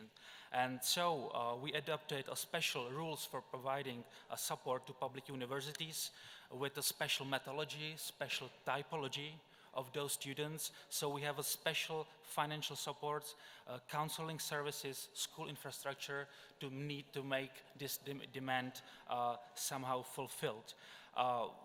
The reason I think that this is a practice of good example of the Czech Republic is that there are 4 features I would like to mention. First of all, it serves as an incentive. We give some money, but we want institution to use another resources to make their part in our common endeavor. Also, there are conditions. We want to hear from the institution that there is a technical environment, there are services and quality assurance of those services, that there is a willingness to organizational measures towards better the services. This typology and methodology is also re-evaluated every year with the experts, so we need that it fits the needs that from the students. And to this point, we are able to satisfy the needs financially as well. So hopefully this will be also the fact to the years to come. So that was just a particular example I want to share with you. And again, thank you for this debate. Thank you for the invitation. And we are open to share the experience with anyone. Thank you.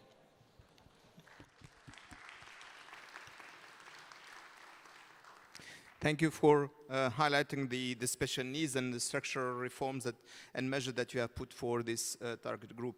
Let me now give the floor to the Honorable Minister of Ethiopia. Excellencies, distinguished delegates, it's an honor to have this opportunity to address on inclusion in higher education. Ethiopia has been trying its level best to promote inclusive higher education. The country has ratified the international conventions and instruments of relevance to inclusive education in its all education-related policies and strategies. Ethiopia has also been enacting a number of local policies and guidelines that direct inclusive education in general and inclusive higher education in particular. The higher education policy directions primarily focus on tackling lack of access, equity, efficiency, quality, and relevance. The last 2 decades have indeed shown significant expansion of Ethiopia's higher education system. For example, the number of universities has increased from 30 years ago to 54 now. The total enrollment for undergraduate programs in universities has risen from 40,000 at the end of the 1990s to more than 1 million in 2019. Regarding inclusion, students with special needs, students from emerging regions, students from pastoral areas, and foreign students and the refugees are enrolled in our undergraduate and postgraduate programs. This growth, combined with various targeted policies, has been instrumental in addressing the challenge of inequity. Initiatives taken to address these issues of inclusion in higher education in Ethiopia include affirmative actions for female students, students with disabilities, and students from emerging regions to enter higher education institutions. University support systems such as disability centers, capacity building trainings, including life skills, campus adjustment skills, and classroom and dorm assistance, financing and material supports, friendly physical environments, etc. Ethiopia also adopted a guideline providing refugees the right to work and learn. This helped Ethiopia to receive refugees from different countries. And finally, internationalizing higher education through staff and student exchange programs and also engaging expatriate programs is among our initiatives. In summary, Ethiopia is still working hard to further promote the quality and inclusiveness of its higher education.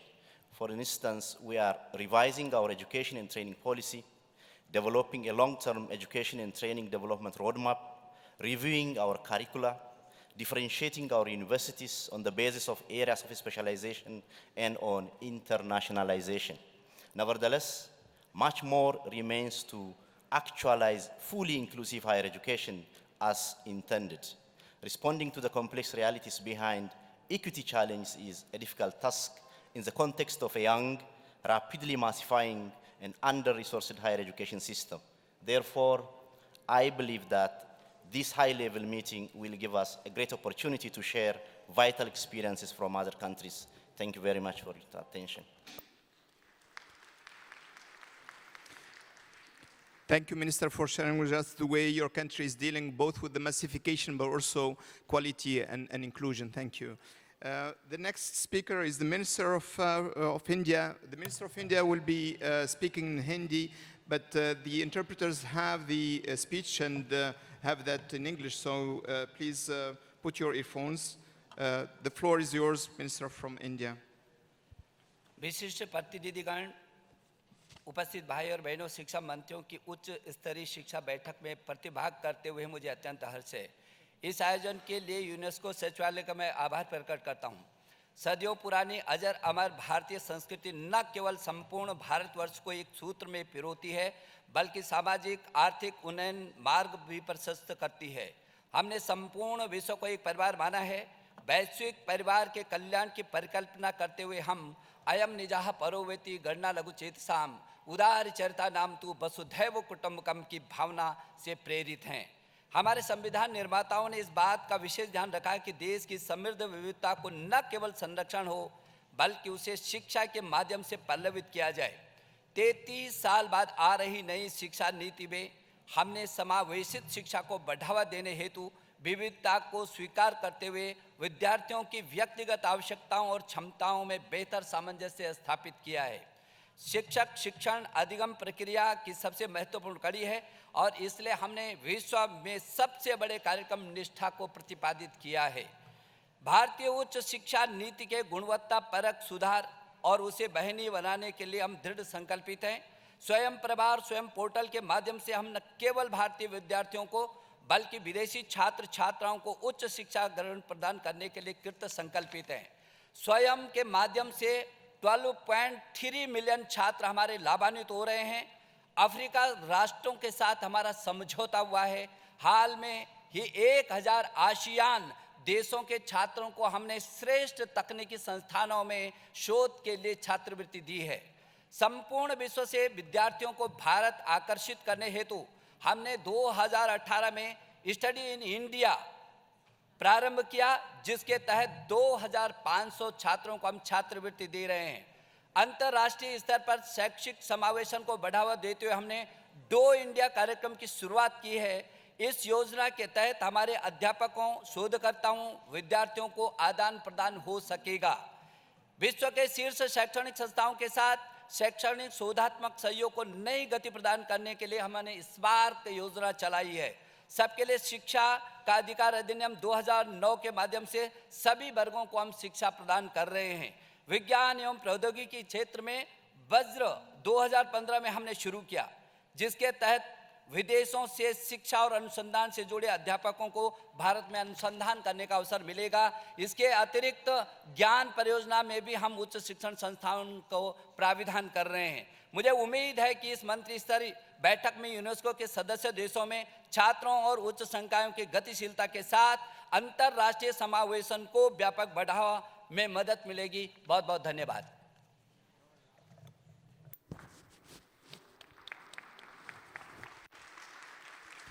Thank you very much, Minister, for sharing your experience and the reference to the different networks and initiatives that are ongoing. Let me now give the floor to the Honorable Minister from the Republic of Iran. Please, sir. Mr. Chairman, dear ministers and distinguished delegates, I would like to thank UNESCO for organizing such a useful event. Thanks to distinguished panelists for their valuable discussions. As far as the education of refugees from primary school up to the level of higher education is concerned, allow me to echo the UN High Commissioner in Iran, who described it as an Iranian surprise. As soon as the war broke out in our neighboring country, Afghanistan, Iran opened up her borders to the homeless Afghan asylum seekers and gave them permission to settle in local communities. A trend unlike the usual act of settling refugees in camps, which we see in many other countries. Even during our hard days of war with Saddam Hussein, we served as an appropriate host for our Afghan neighbors, enabling their access to work, education, and health care services, irrespective of whether they had entered the country legally or illegally.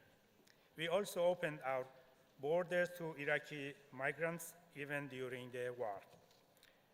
Currently, nearly 500,000 Afghan children are officially enrolled at primary and secondary levels of education, both refugees and legal migrants. Thousands of them are engaged in Iranian higher education centers and universities. Regarding the Convention on the Recognition of Higher Education Qualifications, it is to be noted that as a member of the group of the representatives of the 3 countries of the Asia and the Pacific region, my country has played an important role in drafting the preamble of the convention and has been active in all related sessions and consultations.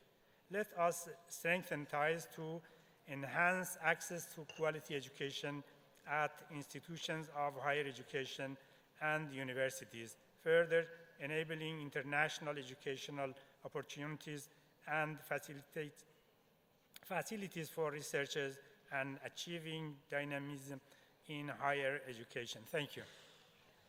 Thank you. Thank you, sir. Let me now give the floor to the Honorable Minister from Mexico. Thank you very much. Hace poco, la reconocida actriz mexicana de origen indígena, Yalitza Aparicio, ganadora de un Oscar, embajadora de buena voluntad de la Unesco, dijo que de niña no tuvo el derecho de aprender su propio idioma indígena. Mis padres creyeron que era la mejor manera de protegerme de la discriminación.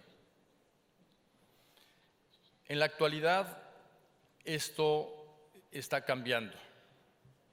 Gracias a la nueva escuela mexicana que obliga a la inclusión educativa.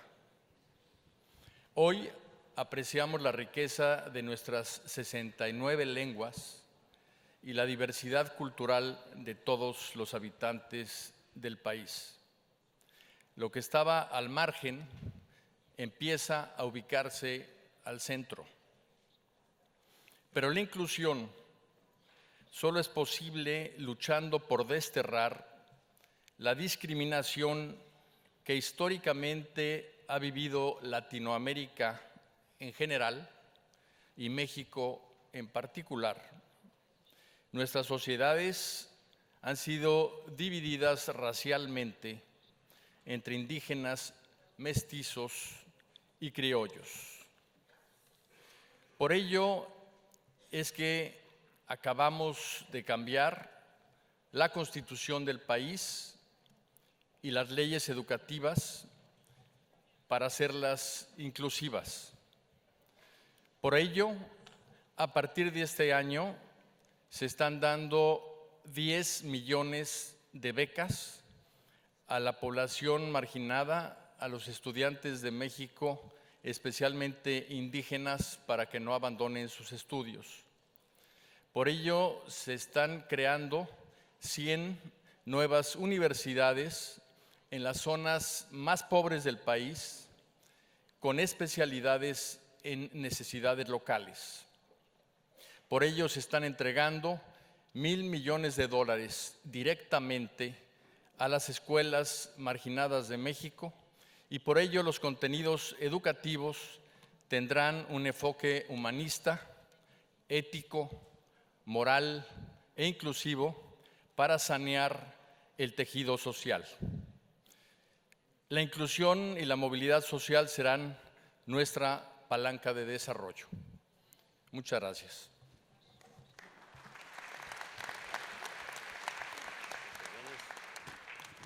Thank you very much, Minister, for highlighting the different measures that your country is taking in terms of targeting indigenous people, the inclusion measures in terms of investing in different disadvantaged areas. These are very important aspects for our discussion today.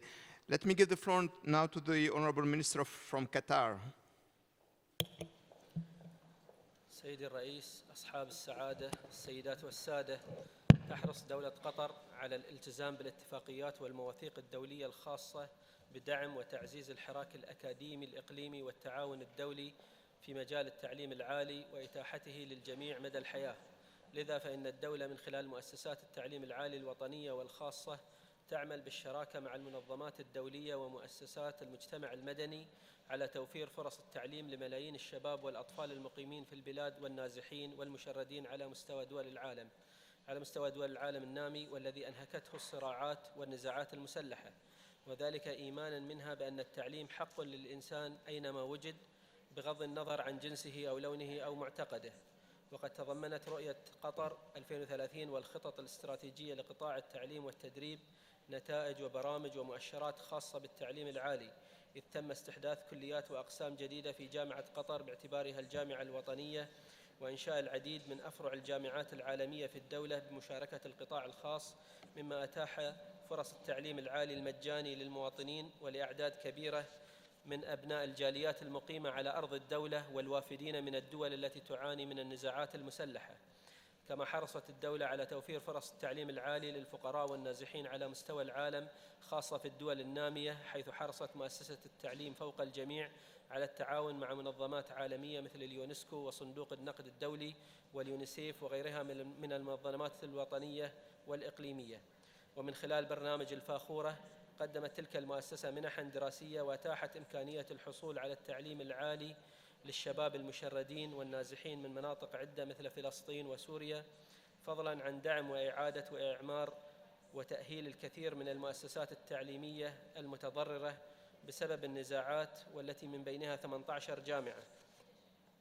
كما شاركت دولة قطر كعضو في منظمة اليونسكو في إعداد مشروع الاتفاقية العالمية للاعتراف بمؤهلات التعليم العالي، والذي يتضمن الاعتراف بالمؤهلات العلمية الممنوحة عبر طرق ووسائل متنوعة تتفق مع معايير المعادلة في دولة قطر، ويتم كذلك تسهيل إجراءات الاعتماد لمؤهلات الأفراد اللاجئين والمشردين، وتخفيف شروط تقديم الوثائق المطلوبة من أجل حصولهم على العمل المناسب في قطر.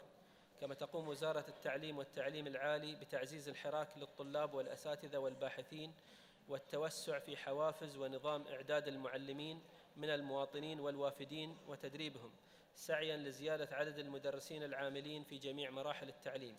أشكر لكم حسن استماعكم.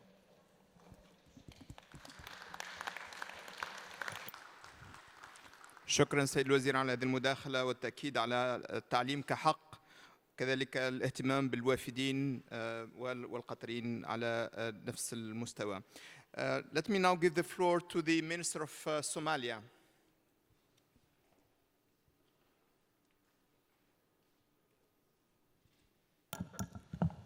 Bismillah ar-Rahman ar-Rahim. I would like to salute the moderator and the panel for their elaborated exercise.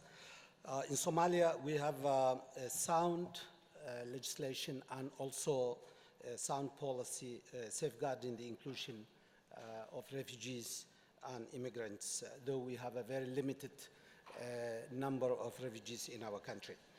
However, Somalia is at the reverse. Actually, we are a refugee-producing country, or we were a refugee-producing country until a while ago. Our universities are very new and very high in number. We just formed a national commission for higher education to regulate and to give accreditation into these universities. We very much depend on the generosity of very friendly countries like Ethiopia and Sudan and Turkey and Egypt and China and Russia, Malaysia, India, Pakistan, Bangladesh, Kenya, Uganda, South Africa, Saudi Arabia, and Qatar in supporting our higher education by giving scholarships. And I'm very grateful for these countries. They are filling a gap that we have in the country at the moment. Currently, we have about 80,000 students around those countries, and we have a department in the Foreign Affairs Ministry who researches all the time to guide our students to go into a more inclusive institutions around these countries. I would like to witness that these countries that I just mentioned are qualified to be having an inclusive policies around the higher education system. I would like to thank again the panel and the UNESCO for their support, continued support for our systems. Thank you very much. Thank you, Minister. Let me now give the floor to the Honorable Minister of Sweden. Please, Madam. Thank you very much, and thank you for a very interesting discussion. Thank you to UNESCO for having this topic on the agenda. I would like to add a few things that has not been said by so many. Lots of what you already said is evidently important, but a few things that have not been said as much as other things. The Agenda 2030 will make it necessary for us to invest in new jobs. And when new jobs emerge, workers are very often afraid that the old jobs go away. I think we should work hard in order to make sure that those who are in old jobs feel the confidence and the belief in future that the new jobs will be available for them. And this requires lifelong learning and investments in adult education.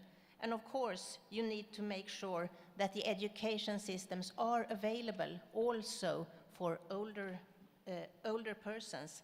This means they have to be flexible, they have to be available, maybe on distance, and you have to have financial measures to make sure that people can afford it. Another very important aspect coming from Sweden, which has a feminist government, is of course the gender perspective. In many of our countries, we see that young women take over the universities, but still we don't see as many women professors. We need to work hard to make sure that higher education is interesting for both young men and women, and we have to make sure that that the education system is also a place where women can make a very good career. Last but not least, if we see education as the means to have new jobs, to have a way into research, we must never forget the importance of higher education for everyone to be an active citizen taking care of the world. Thank you.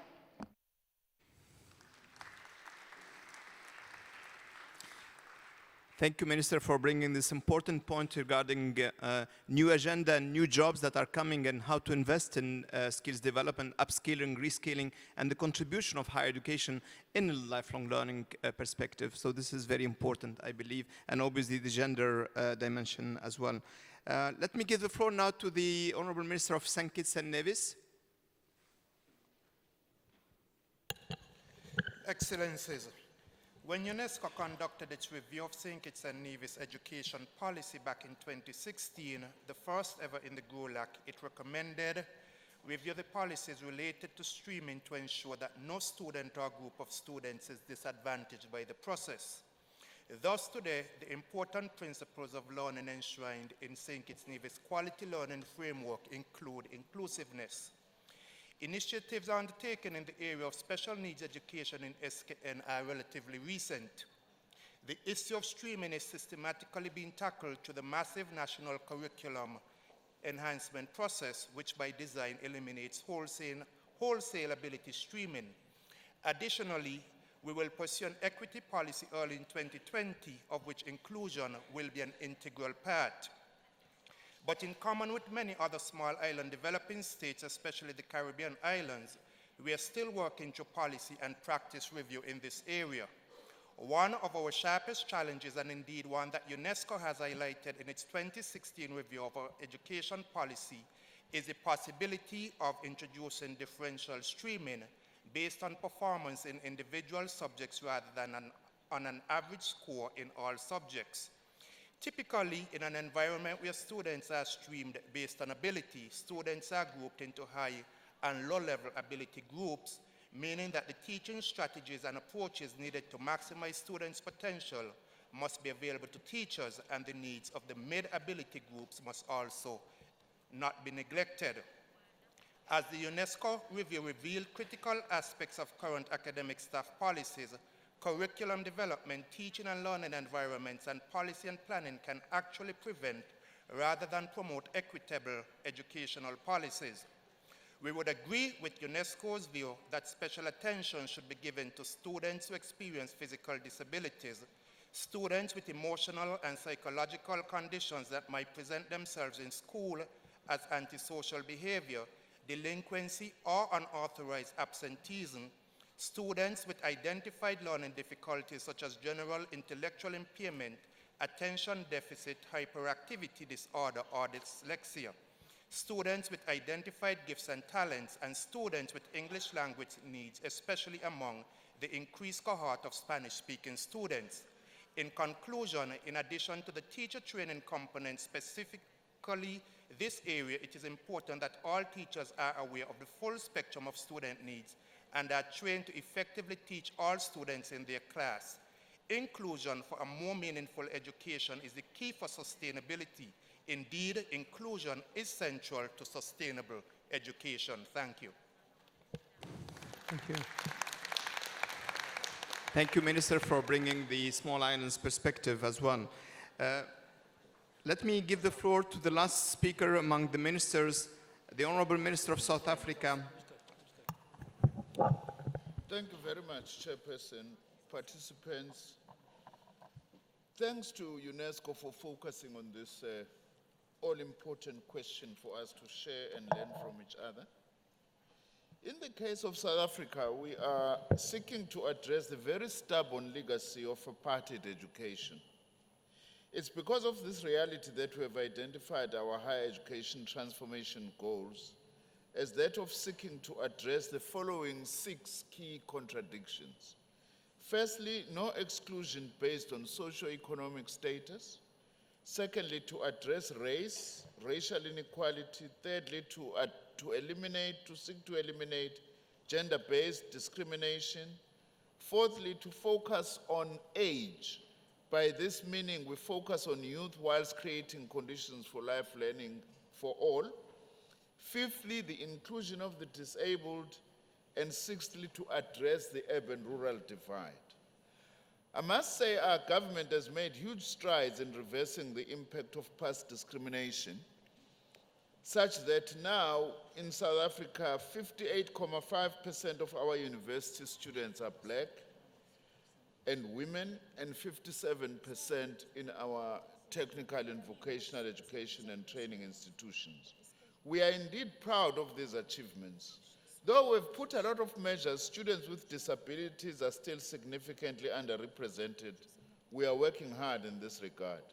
We are also strongly of the view as South Africa that inclusion and mobility must not only include physical access, but must also be about epistemological access through relevant curricula and appropriate pedagogical methodologies. We regard the Sustainable Development Goals as important in addressing inclusion and progression. We are also putting in place measures to confront gender discrimination and gender-based violence in our institutions and in broader society. Lastly, one of the measures we have adopted has been to deliberately strengthen the teaching and research in humanities and social sciences, as these are important to properly understand inclusion and mobility in society generally, but in higher education and post-school education as a whole in particular. Thank you very much. Thank you, Minister, for bringing additional dimension regarding the pedagogy and the teaching and learning, and that gives us a good transition to, we have finished the ministerial intervention. We are moving to, we cannot speak about higher education without giving the floor to higher education leaders, rectors, professors, and we have 4 eminent personalities who will be sharing with us their perspective from institutional and higher education leaders' perspective. First, we will have Mr. Zhuan Li, Associate Professor from Shanghai Open University, China. We will have Mr. Alberto Melloni, Coordinator, European Research, University of Bologna, Italy. We'll have Mrs. Eileen Güney, Professor, Yasar University, Turkey, and Mr. Jeffrey Johnson, Professor of Complexity Science and Design, Open University, United Kingdom. So without a delay, let me give the floor to Mr. Zhuan Li, Associate Professor, Shanghai Open University. Please, sir, the floor is yours.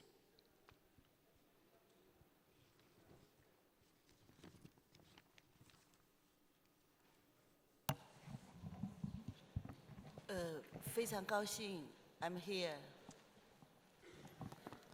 Good. Thank you.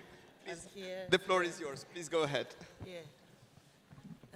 非常高兴，能够来参加这样的会。对于包容和促进流动和包容的高等教育，我认为开放大学在这个领域可以有很大的作为。上海开放大学是一所我们说没有门槛、没有围墙的学校。什么意思？我们为所有有学习需求的人提供高等教育的服务。这就意味着，不论他的年龄，不论他来自什么地方，只要他在上海生活，我们的学校的大门就是对他开放的。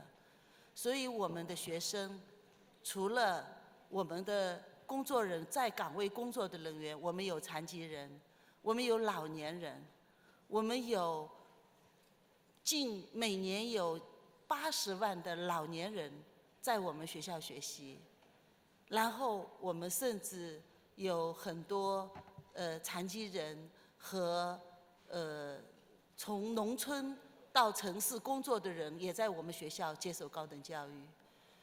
完了，从流动性的角度，我们在2个方面做努力。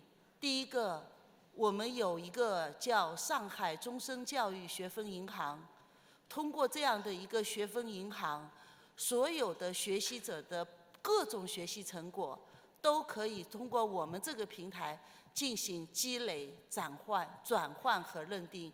这个就非常像刚刚我们有一位学生，叙利亚的这个学生他讲的，他的学习的成果可以到别的国家去得到认同，而我们的在上海的市民的学习成果，通过学分银行可以被很多高校跟我们有建立合作关系的高校所认可。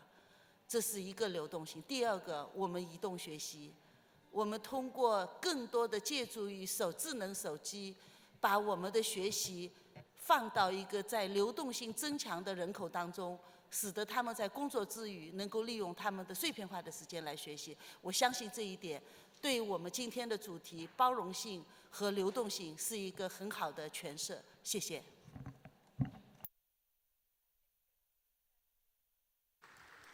谢谢。Thank you. I think your point on the certification speaks to what Anwar was mentioning, but also what the Honorable Minister was referring to as re-engineering of the certification and credentialing more broadly. So I think this is very important. Let me give the floor to Mr. Alberto Melloni, Coordinator, European Research, University of Bologna. Please, sir, the floor is yours. Thank you very much. Thank you for this invitation, dearest Director General, Honorable Ministers, friends and colleagues. I will speak a few moments on the role of higher education in a field that is one of the more sensible ones, namely the issue of religious diversity, religious self-representation, and religious pluralism, fields that requires great investments in higher education to overcome a devastating religious illiteracy which is feeding integrism, violence, and discrimination.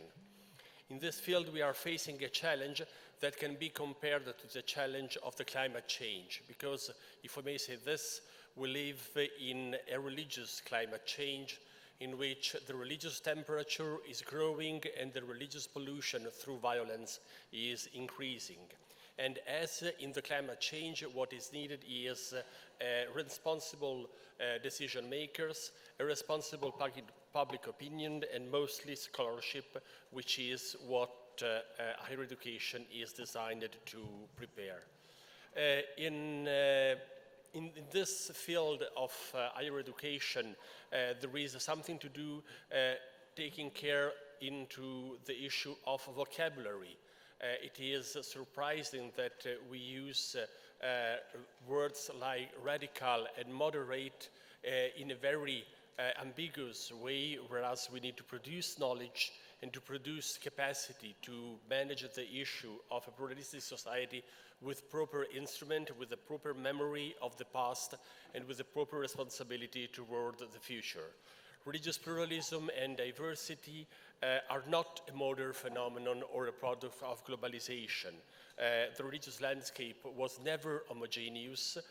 What is changed is the fact that we now deny properly the right of the majority to discriminate minorities and the right of the majority to oppress minority. To fight this type of challenge, to face this type of challenge, we need great quantity of knowledge, great capacity to face the religious climate change, taking into consideration proper institutions. The Unesco chairs and the UniTwin I'm proud to be a member of are part of this response, and also the issue that you're mentioning, the European research infrastructure on religious studies is one of the possible responses to this thing. Thank you. Merci, monsieur, pour rappeler l'importance des réseaux et notamment le réseau de UniTwin ainsi que le réseau de recherche européen. Je voudrais passer la parole maintenant à madame Aylin Güney, professeure Yassar University, Turkey. Thank you. Dear Excellencies, distinguished ministers, rectors, delegates, ladies and gentlemen, On behalf of Yaşar University from Turkey, we have great honor to be here to share our experiences with you on ensuring inclusive and quality higher education for diverse populations. As Turkey, today we host the world's largest number of refugees, more than 3.6 million Syrians, and additionally 400,000 asylum seekers of various nationalities. Turkey offers a constructive approach to ensure all refugees access and engagement in the higher education system.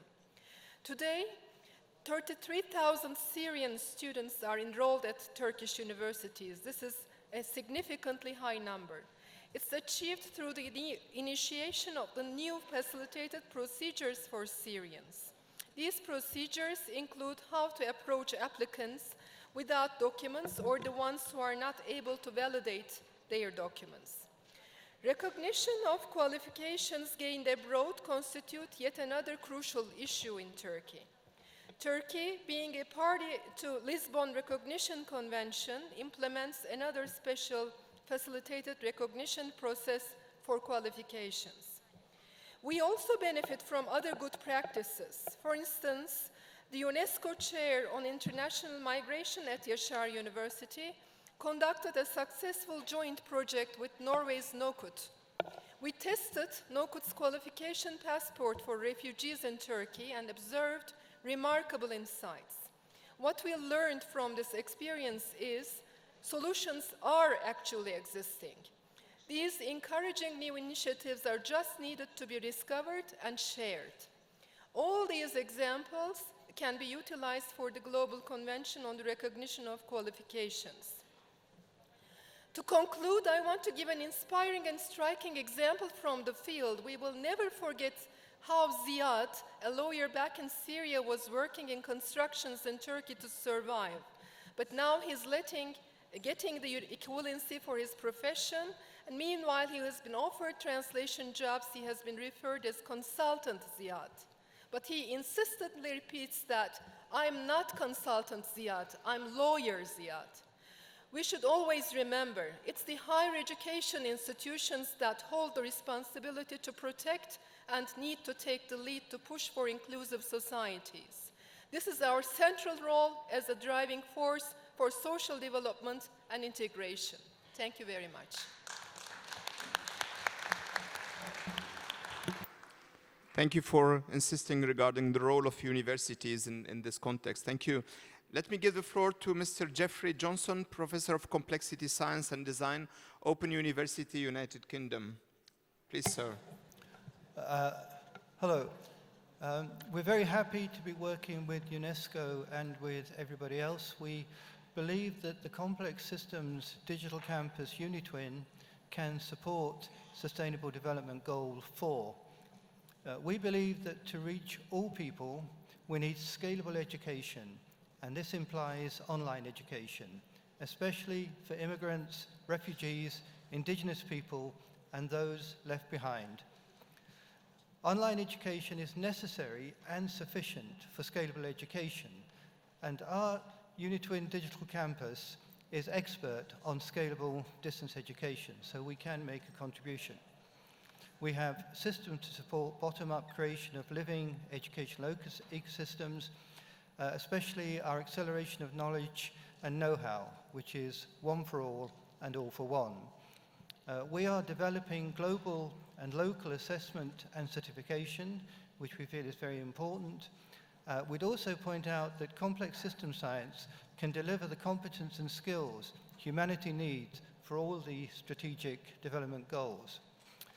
Thus, our global e-campus can catalyze the ongoing process towards a global campus for personalized lifelong education for everybody in an inclusive way. So we look forward to working with UNESCO and all of you to make great things happen. Thank you. Sir.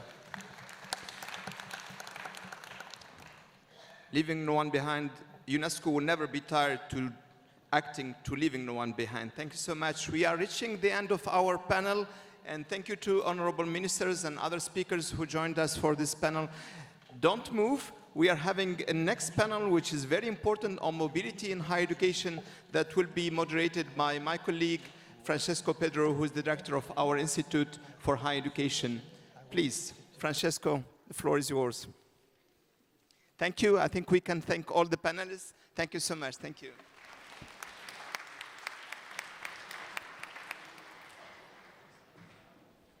Looks like we are a bit late. Good afternoon, everyone. It's really a pleasure for me to moderate this second panel, which will be around the issues of academic mobility.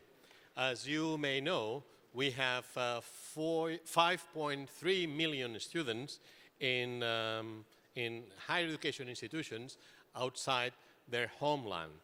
Half of them happen to be in a different region.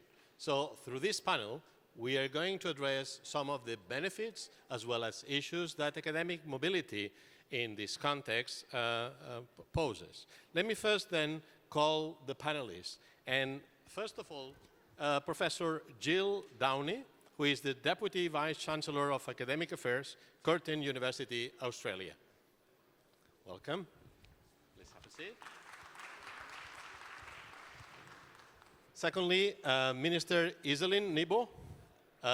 She is the Minister of Research and Higher Education of Norway, and let's have a seat. Responsible for research policy, higher education, and also UNESCO. Welcome. Our third panelist is Mr. Brian Mushimba, the Minister of Higher Education of Zambia. And finally, last but not least, we have Mr. Alejandro Blancas, the Director for Latin America of the International Youth Organization for Iberoamerica. Welcome. Welcome to the panel. Unfortunately, they have to give the floor first to the Minister because she has to leave early, okay? I think I will give you, yeah, there is another one over there. So, okay. Well, if you can, please have a seat. We're going to start just posing some questions to our panelists, in particular looking at, what kind of policies and measures their institutions or their ministries they are leading, are employing to facilitate academic mobility, not only at regional level, but also at international level. So first of all, I'm going to give the floor to Minister Iselin Nibo from Norway. Minister? Here you go. Thank you. Excellencies, friends of UNESCO, I am grateful for the opportunity to speak to you on this important panel. Higher education is essential to achieve the Sustainable Development Goal number 4 on quality education for all. While it is fundamental to get the basic right, I challenge all of us to think beyond primary and secondary education. Higher education can contribute to all of Agenda 2030 and help transform our world. To improve student mobility is a priority for me as a minister. And this is also personal, since I actually spent an exchange semester during my law studies here in Paris. In Norway, I will soon be launching a white paper on student mobility. And there are 2 reasons why. First, international cooperation in higher education is necessary for handling the great global challenges of our time. Second, international student mobility increases the quality of higher education. My long-term goal is that 50% of all students in Norway should have a study period abroad as part of their degree. And this is ambitious, but I believe we should have high ambitions on behalf of our students. And to achieve this, we need a cultural change. Student mobility should become the norm rather than the exception. And higher education institutions must make mobility an integrated part of all their study programs. The questions students should ask themselves should not be whether they should go abroad, but where they would like to study abroad. With increasing global student mobility, it is our duty to make it easier for degrees and qualifications to be recognized across borders. I am therefore hopeful that the General Conference will adopt a global convention on the recognition higher education qualifications. And I count on all of my fellow heads of delegation to help push this historic convention over the finish line. I would also like to commend Unesco for their efficient work on a pre-pilot together with Zambia on a Unesco qualifications passport for refugees and vulnerable migrants. It is important to provide an assessment of qualification for those who cannot provide documentation. If you have to flee your home due to war or natural disasters, your diplomas may not be the first thing you take with you. And even without that piece of paper, these migrants are still a resource for their new home countries if we allow them to contribute to our societies. Thank you. Thank you very much, Minister. Thank you. Give it to her. It has been really a pleasure to hear from one champion within UNESCO of promoting mobility globally and also defending the right to higher education also of refugees. Now I'm going to move the floor and because of the mention you made to Zambia, and I'm going to invite the Minister of Zambia to take the floor. Minister, the floor is yours. Hello? Yes. Thank you. Thank you so much. And I'll write on the protocols already observed. And I take note of the good, kind words that have been spoken by the previous speaker.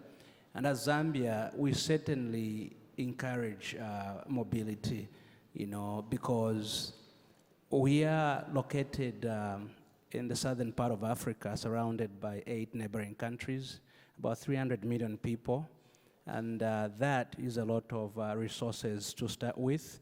And we certainly can benefit, and we do benefit from the movement, you know, between countries, essentially what mobility is, you know, the movement virtually or physically by people, you know, to come and contribute in your country, you know, be it trade and commerce, be it for educational reasons, you know, teaching or work. And because we are a strong proponent of this as a government, we've laid our legislative agenda to support the conventions and the treaties that speak to mobility.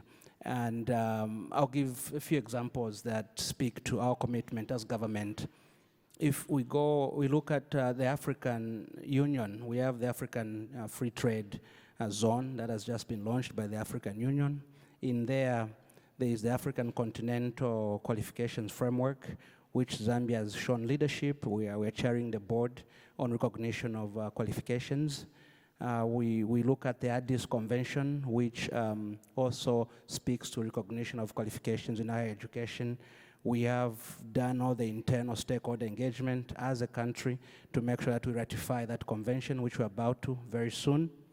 If we come closer to the SADC region, which I spoke about earlier, we have the SADC qualifications framework, which Zambia actively participated in to make sure that the recognition, the accreditation of those qualifications indeed takes place, because when these qualifications are ratified and recognized, then the integration or the use of those skills become, you know, easier for everyone around there.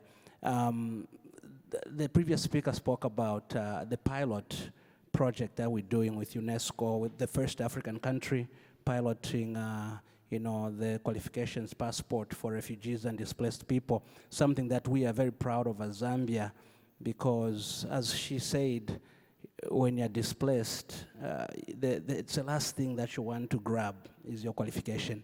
You leave without it. And for you to be locked out from contributing meaningfully based on your qualifications that you have, you gain from your previous country where you were displaced from, it becomes a big problem. And Zambia has currently 82,000 refugees and displaced people living in Zambia. and many of them left their qualifications. And with UNESCO, we're actually working very hard to make sure that we recognize those that have the skills and they can be adopted and integrated into meaningful production.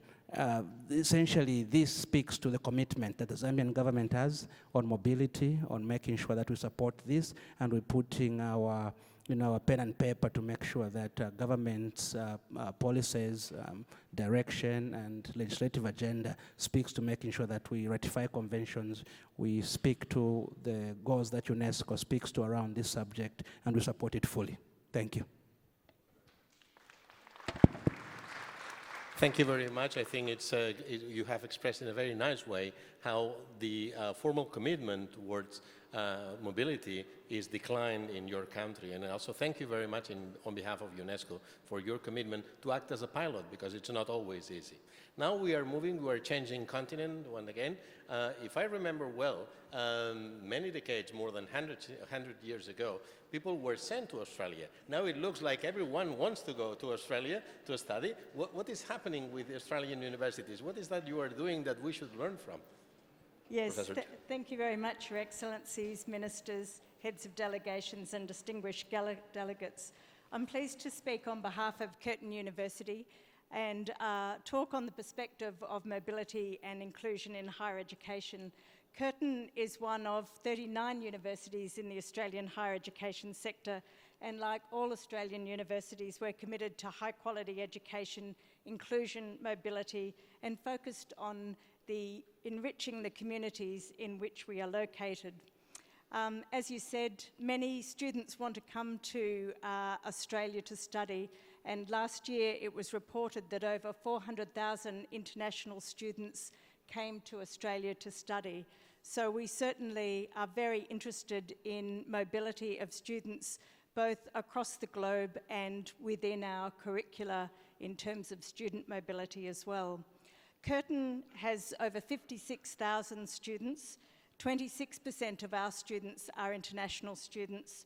Half of them study at our Perth campus, that's 8,000 international students, and another 8,000 students study at one of our global campuses.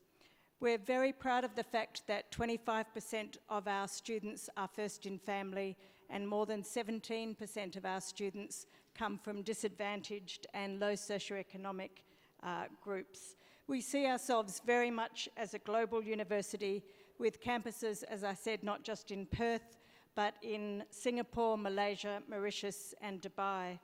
Global to us means that we are inclusive and part of a global network, a network of highly connected campuses and deep partnerships, working together in all locations to deliver a uniquely Curtin University experience and to have impact to enrich communities and to build reputational capital. To deliver on our global strategy, which is integral to who we are as a university, we not only see it as important to have global campuses in the region that are strategically placed and strategically focused, those being, as I said, in Mauritius, Dubai, Singapore, and Malaysia, but also to promote global experiences and mobility opportunities for our students to gain perspective and skills, and also to enhance the lives of other students in other countries. We're also very focused on our university partnerships, and in particular, our partnership with edX, part of the MIT and Harvard consortium. We have over 500,000 students studying online through open access, and that is important from the perspective of inclusion. In terms of student mobility, in Australia last year there were over 50,000 students who had an international and global experience, and in part this is due to the New Colombo Plan funding of our government, which commenced in 2014, and as of next year we'll see some 40,000 students who have had placement in the Indo-Pacific region in 40 host countries. Curtin University is the second most successful university in Australia in attracting New Colombo Plan funding, and next year we'll have $3 million to support nearly 600 students to have opportunities in Cambodia, Nepal, Vietnam, India, Borneo, and Argentina, and the like. In addition to our mobility programs, we know that students are highly mobile these days in seeking their education across the globe. And as we heard earlier, in 2011, there were more than 5 million students studying outside their countries, and that's set to double by 2025. As I said at the outset, there's a large number of international students studying in Australia, and it's very important to the Australian higher education sector that we ratify and implement the Global Convention on the Recognition of Qualifications at this General Conference. As we know, qualifications are and continue to be one of the most valued forms of international currency in the world now and into the future. Universities and other global education providers are going to benefit enormously from the adaptive framework of the Global Convention, and it will support our efforts to innovate studies and qualifications and to equip learners with the knowledge and skills necessary to thrive in the 21st century. There is much change in the world with digital disruption, changes to the workforce, and the future of employment as we go forward. But it's important that we note that there is a boost to the value of the qualifications currency worldwide by helping our students and graduates to receive fair recognition, opening up global opportunities for them in further study and in employment, and to support lifelong learning. Thank you very much. Thank you very much. Thank you. Thank you very much for unveiling a little bit the secret of success of Australian universities, which seems to consist mostly in a high level of commitment with government support as well. Now we move to our last panelist, Mr. Alejandro Blancas. It looks like, when talking about mobility, we are not talking about inclusion, but, recent voices have reminded us that not all the students are equally inclined to be mobile. There seems to be also an issue of equity. It looks like mobility is just for the healthy, the wealthy, the brainy. Well, what's the perspective of the student body? Muchísimas gracias. Bueno, voy a hablar en español, como se están dando cuenta. Muy buenas tardes, primero a todas y a todos. Quiero agradecer especialmente la invitación de la directora general y sobre todo, pues, de todo el personal de la Unesco a este panel, y sobre todo la posibilidad de compartir algunas reflexiones desde el Organismo Internacional de Juventud para Iberoamérica.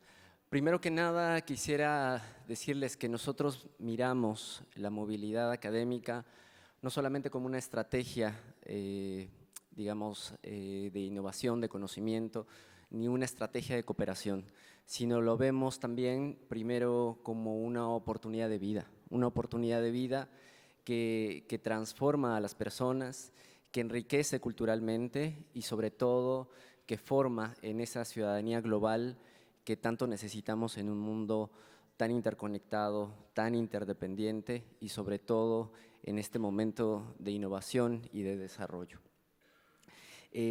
Por ello es que hacemos un llamado a redoblar los esfuerzos, a asumir conjuntamente los desafíos para ampliar y democratizar las oportunidades de movilidad, buscando que éstas sean más inclusivas y más accesibles para un número mayor de estudiantes, de académicos y de investigadores.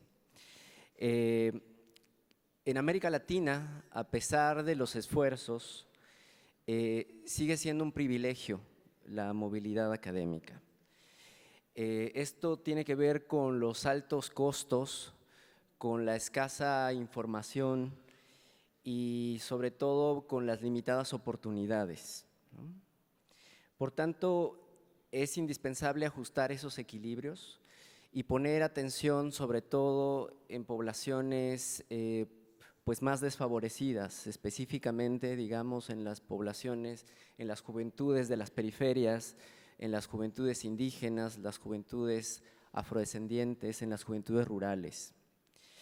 La evidencia nos dice que la educación formal en la juventud nos permite romper esos ciclos de reproducción de la pobreza, nos permite mejorar las condiciones para acceder a un empleo digno, y sobre todo lo que hemos corroborado es que al mejorar las oportunidades de un joven o de una joven, se mejoran las oportunidades de la familia, de la comunidad y del entorno. Por eso es indispensable que esta formación sea cada vez más integral, y ahí es donde tiene sentido la movilidad académica y la movilidad internacional. Por ello, consideramos que es urgente la consolidación de esta estrategia de campus global y sobre todo la ratificación y la puesta en marcha de esta convención para el reconocimiento y de las cualificaciones en el ámbito académico. Creemos que esta puede ser una oportunidad para facilitar este proceso y sobre todo para lograr que este ámbito sea cada vez más completo y más integral. Desde el Organismo Internacional de Juventud para Iberoamérica y como parte del Sistema de Cooperación Iberoamericano, respaldamos una iniciativa de movilidad iberoamericana, el Campus Iberoamérica, que a la fecha articula más de 800 universidades en toda la región y está buscando ampliar las oportunidades de movilidad de distintos jóvenes en más de 22 países.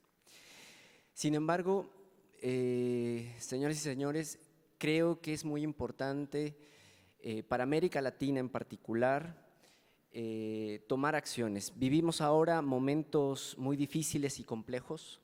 Los gobiernos y la sociedad en general estamos llamados a contribuir y resolver las diferencias preservando la paz. Pero no podemos ser ajenos a este reclamo de justicia social que existe en muchos grupos de población. En el ámbito de la movilidad académica está responder a un tema que ya se ha tocado aquí y que es crucial, que tiene que ver con el reconocimiento de los derechos de las personas migrantes no voluntarias. Y ahí se encuentra un reclamo de garantizar el derecho a la educación de las personas migrantes y refugiadas que viven en cada uno de nuestros países. Por tanto, la ratificación y puesta en marcha de este convenio puede ser un instrumento muy útil para avanzar en esta situación. Creemos también, y finalmente, que la movilidad académica no es neutral, tiene objetivos, direcciones muy bien planteadas y nuestro horizonte sin duda es la Agenda 2030, en nuestro caso el Pacto Iberoamericano de Juventud, el Tratado Internacional de Derechos de los Jóvenes, pero en concreto lo que buscamos es construir sociedades más justas, más equitativas y más igualitarias. Así es que muchísimas gracias por su atención.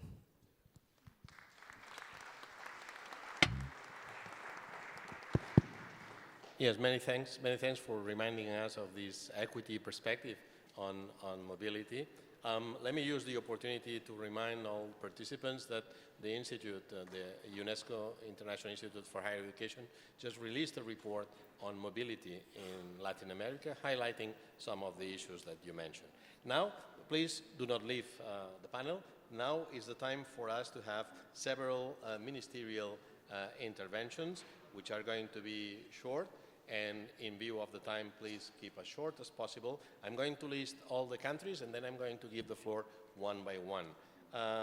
In my list, there is Argentina, Azerbaijan, Belgium, Guatemala, Greece, Italy, Iraq, Malaysia, Morocco, Mali, Portugal, the Russian Federation, Serbia, Slovakia, and Slovenia. Okay? Okay, let me then give the floor to the Minister of Higher Education, of Argentina. Mr. Finocchiaro. Muy buenas tardes a todos. Quiero saludar muy cordialmente a la directora general, Madame Azulé, a la subdirectora de Educación de la Unesco, Madame Giannini, y a todos los ministros aquí presentes. Desde Argentina sostenemos la relevancia estratégica que la educación superior tiene para avanzar en la Agenda 2030. La educación es esencial para el logro de todos los objetivos de desarrollo sostenible. En este sentido, América Latina y el Caribe han hecho grandes esfuerzos. En los últimos 3 años realizamos 3 grandes conferencias que mi país, la Argentina, tuvo el honor de organizar junto a la Unesco. En enero de 2017 realizamos la primera reunión de ministros de Educación que abordó la Agenda 2030 y definió prioridades regionales. En dicha reunión, los ministros adoptamos la Declaración de Buenos Aires. Nos comprometimos, entre otras cosas, a fortalecer los vínculos entre la educación superior y el mundo laboral, y en particular a que nuestros sistemas educativos desarrollen mejores respuestas y capacidad de adaptación y resiliencia para garantizar los derechos y satisfacer las necesidades de personas migrantes y refugiadas. En junio del 2018 organizamos la tercera Conferencia Regional de Educación Superior, que reunió a rectores, directores, académicos, trabajadores y estudiantes para acordar criterios y formular propuestas y líneas de acción. Allí reafirmamos el postulado de la educación superior como un bien público, social, un derecho humano y universal y un deber del Estado. En julio de 2019 organizamos la Conferencia Internacional de Estados para la adopción del Convenio Regional de Reconocimiento de Estudios, Títulos y Diploma de Educación Superior. Permítanme anunciarles hoy aquí con gran alegría y en nombre de todos mis colegas de todos los países de América Latina y el Caribe que hemos arribado a un consenso que hemos adoptado, el Convenio de Buenos Aires, y que el mismo ya fue firmado por al menos 13 países. Esta cooperación no solo debe tender puentes entre nuestros estados, sino entre nuestros pueblos. Estamos convencidos de que la movilidad internacional de estudiantes, docentes, artistas e investigadores es fundamental para contribuir a los objetivos de paz y unidad que promueve la Unesco. En estos años en los que serví a mi país como ministro, simplificamos el reconocimiento de títulos para personas provenientes de Siria y Venezuela por cuestiones humanitarias. Firmamos convenios de reconocimiento de estudios bilaterales y regionales. Duplicamos la cantidad de becas internacionales y creamos la plataforma Campus Global. También desarrollamos una nueva estrategia llamada Estudiante Argentina para mejorar la experiencia de los estudiantes internacionales. Estas fueron algunas iniciativas en pos de la movilidad y la internacionalización de la educación superior. Queda aún mucho por hacer en mi país, en la región y en el mundo. Podemos hacerlo juntos. Gracias.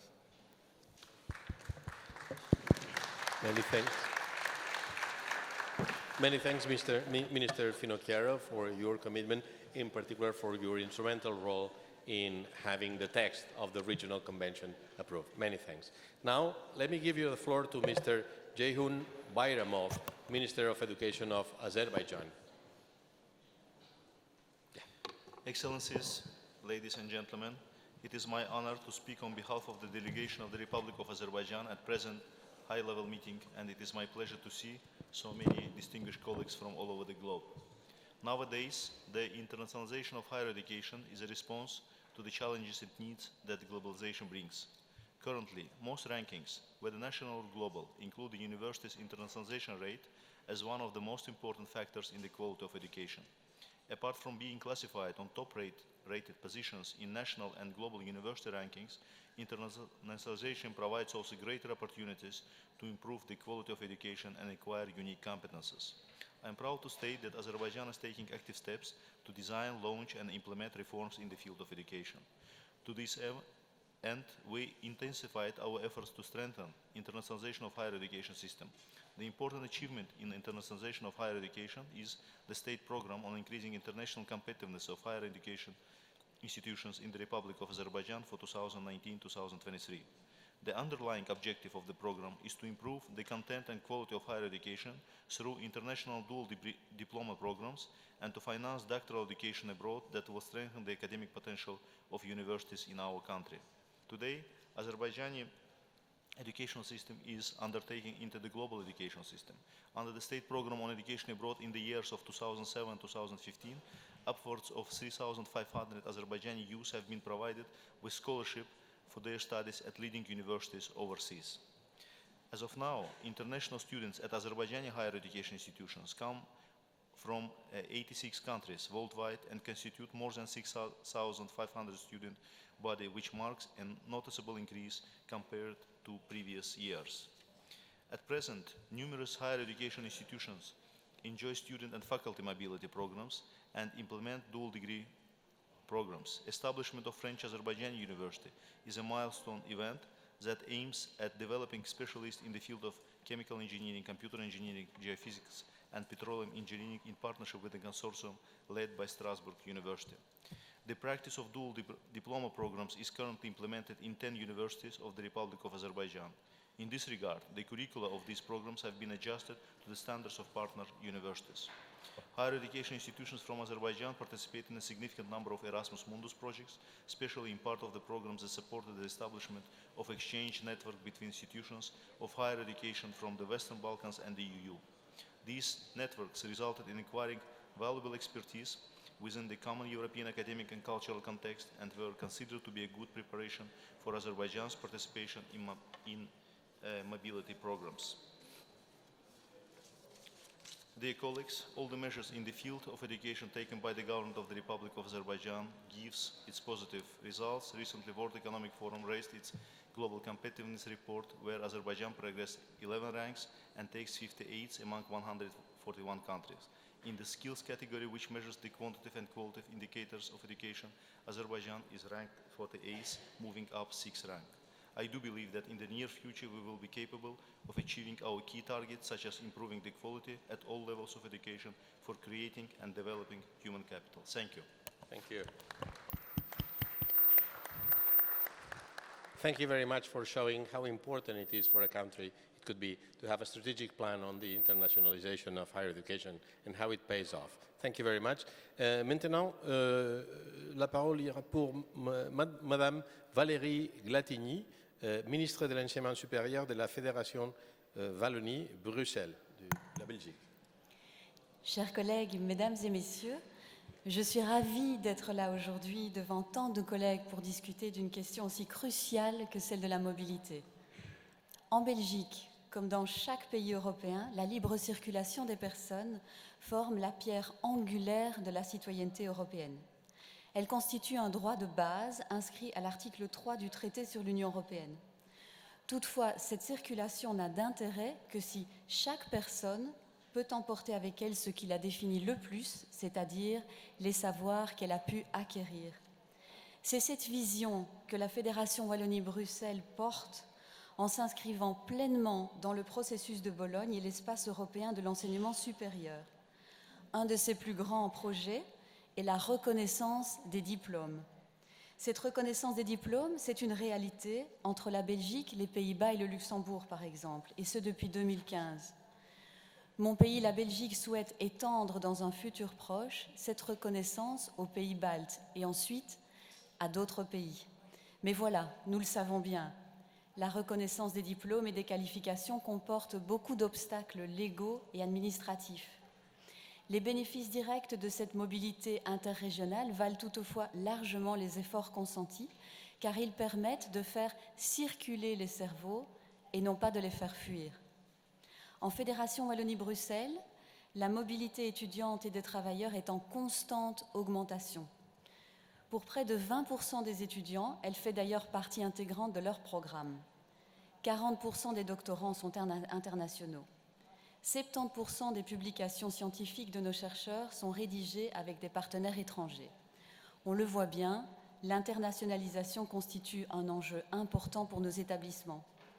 Elle se base souvent sur des relations de confiance bâties entre des établissements ou des chercheurs appartenant à une même communauté scientifique. Mais si on souhaite inscrire cette internationalisation dans notre enseignement supérieur, il faut avant tout développer des outils qui doivent assurer la qualité des diplômes et des enseignements.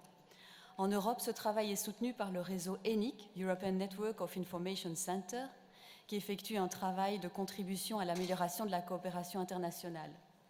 Mon pays, la Belgique, se réjouit de l'adoption de la Convention mondiale sur la reconnaissance des qualifications relatives à l'enseignement supérieur, parce que celle-ci constitue un instrument normatif nécessaire dans la reconnaissance des diplômes au niveau mondial. Mesdames, Messieurs, chers amis, je vous invite à lever avec moi, tous ensemble, les obstacles administratifs qui existent au sein de nos pays pour promouvoir ensemble la mobilité internationale. Je suis convaincue que ce défi est à notre portée. Je vous remercie pour votre attention. Merci.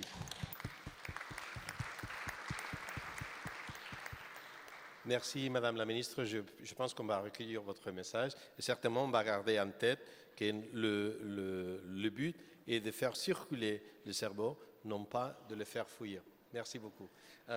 Ahora le corresponde al turno al ministro de Educación de Guatemala, el señor Óscar Hugo López Rivas.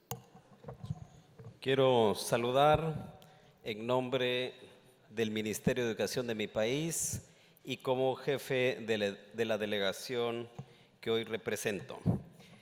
En Guatemala tenemos una realidad muy interesante de compartir en el sentido de que el Ministerio de Educación no tiene jerarquía con relación a las universidades. Tenemos una universidad pública y 15 universidades privadas. Sin embargo, hay una realidad sumamente importante que debemos abordar. Luego del conflicto armado interno que duró 30 años, hubo una migración de profesionales a otros países, tanto de Europa como de América del Sur, América del Norte, y al momento de retornar al país se genera una gran dificultad en torno del reconocimiento o la equivalencia de los estudios realizados fuera. El otro elemento importante es el hecho de la migración que regularmente existe en nuestro país hacia el norte, hacia Canadá y Estados Unidos. 2.8 millones de personas están viviendo en Estados Unidos y Canadá, y la dificultad de reconocer los estudios que realizan en esos países es grave al momento de retornar. Y por otro lado, el tema de la realidad de los estudios de frontera. Muchos guatemaltecos realizan estudios en México, viven cercano a la frontera, o en algunos otros países cercanos, tanto El Salvador como Honduras. Y el reconocimiento de esos estudios se complica al momento que hay una burocratización enorme en los trámites que se realizan para el efecto. Entendemos que uno de los aspectos más importantes de la cooperación entre los pueblos es la transferencia de conocimiento, y eso es muy probable o muy posible a través de la movilidad de sus personas. De esa cuenta, consideramos que todavía es un privilegio el hecho de la movilidad. Todavía hay grupos muy rezagados, muy excluidos de la posibilidad de la movilidad, como lo son las mujeres, las personas discapacitadas, los indígenas y las personas de bajos y escasos recursos. Tenemos problemas serios todavía con la movilidad interna y obviamente con la movilidad externa en cuanto a la equivalencia y al reconocimiento de los estudios. Por eso aplaudimos de manera muy especial el instrumento que podría crearse a partir de la Convención Mundial para las cualificaciones, que seguramente vendrán a contribuir en la solución de muchos problemas que tenemos en la región. Muchas gracias.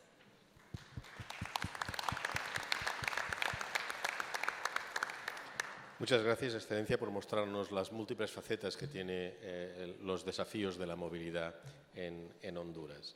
Now we move to Greece, and it is my honor to give the floor to Mrs. Nikki Kerameus, Minister of Education of the Hellenic Republic.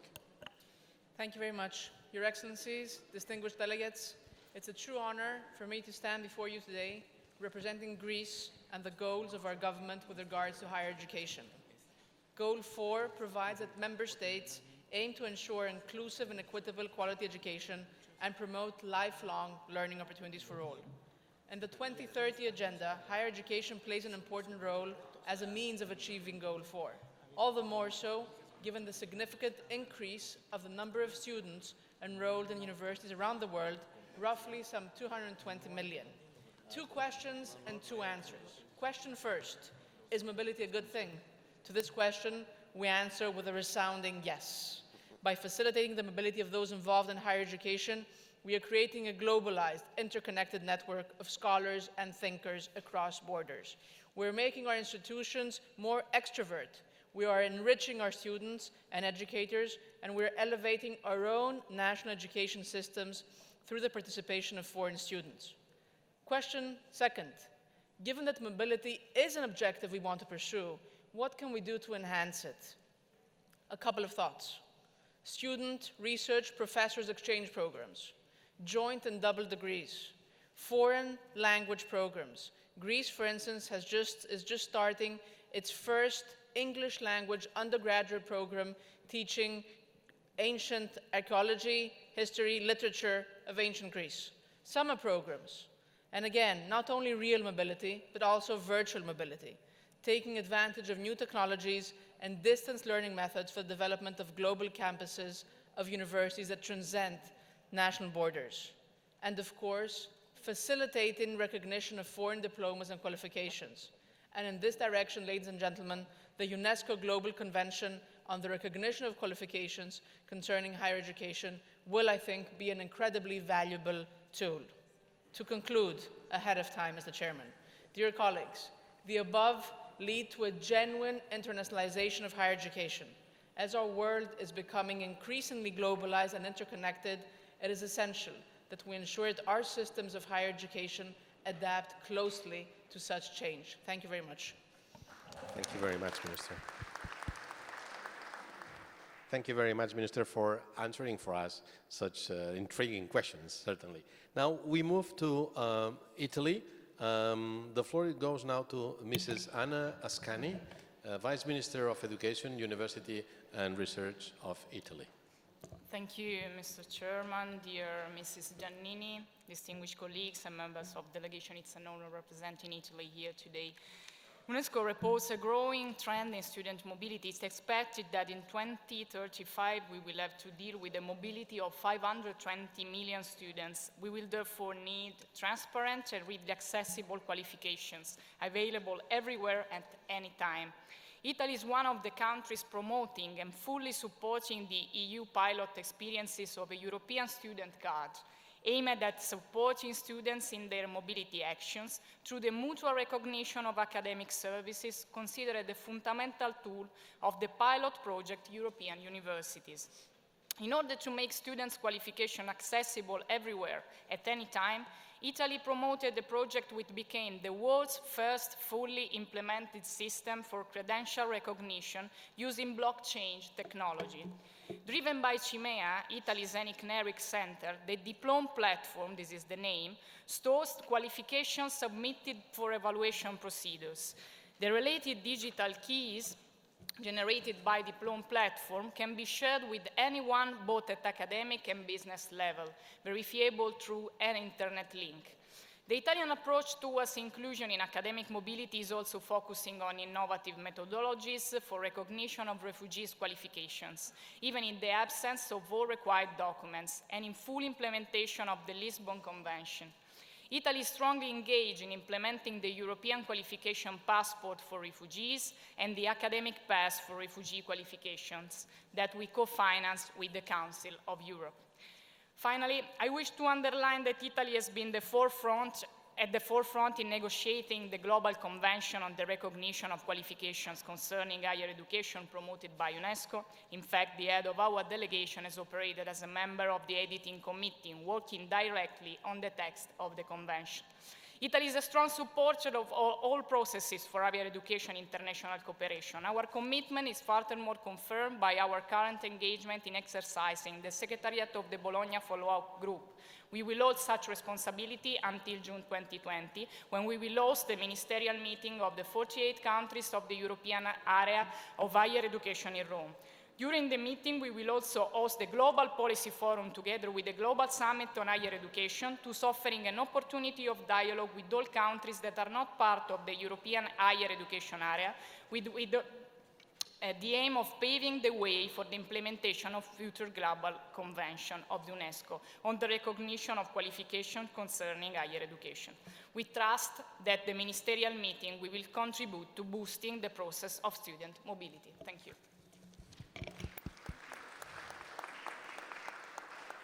Thank you, Vice Minister, for reminding us of the opportunity that blockchain offers. We're going to hear more about this in the coming years, certainly. Now we move to Iraq. Let me give the floor now to Mr. Qusay Al-Suhail, Minister of Higher Education and Scientific Research of Iraq. Is Iraq in the room? No? Is Iraq in the room? It doesn't look like. Then let's move to Malaysia. Now the floor goes to His Excellency Mr. Masli bin Malik, Minister of Education of Malaysia. Thank Yes, you, please. Mr. Moderator, honorable ministers and heads of delegations, ladies and gentlemen. Mobility is a pillar of education, and education is a bedrock of mobility. The celebrated French philosopher René Descartes once remarked that traveling is almost like talking with those of other countries. Descartes was a living embodiment of centuries of scholars and students who travel in search of education and wisdoms of all kinds. To be a French intellectual in his day was to know the world and to be charmed by all of its wonders. At its height, the Muslim civilization too was a hub of seekers of knowledge. The crème de la crème among modern French historians, Fernand Braudel, once described it as a civilization of knowledge. Great universities were established, students and scholars, Muslims and non-Muslims alike, from all backgrounds traveled to Central Asia, to as far as the age of modern-day Spain, to exchange scholarly ideas on all sciences. This, as we all know, paved the way for European enlightenment, which Descartes being one among many of its proponents. Fellow ministers and delegates, Malaysia strives to embody this spirit of mobility in education, which has defined human civilization. We have grown to become an international knowledge center in tune with the vicissitudes of globalization. Malaysia seeks to enhance mobility and education through three key strategies. First, as the chair of the Southeast Asian Ministers of Education Organization, Malaysia aims to establish stronger partnerships within and among Asian countries and with other nations, such as its East Asians, mainly Japan, China, and Korea, as well as Africans, North and South Americas, and Europe. The focus here is on creating platforms for the growth of educational capital, talents, and research resources. In addressing obstacles to students' mobility, Malaysia too has made investments in predictive data analytics involving student mobility and employability through the use of artificial intelligence, drawn from various government and industry databases and applications. Second, Malaysia aims to be the Paris of intellectualism, or the Andalusia of scholarly life, where scholars and students converge in the country.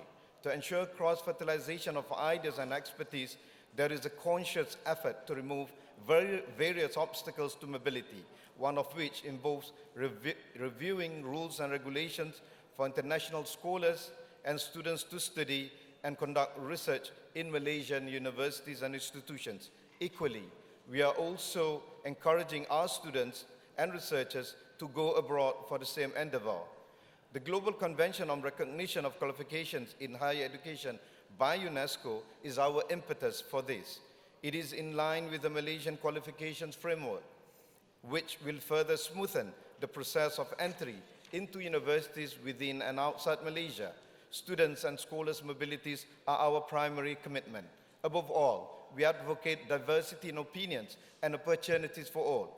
We believe that mobility will become seamless if human beings acknowledge each other's differences and appreciate diversity.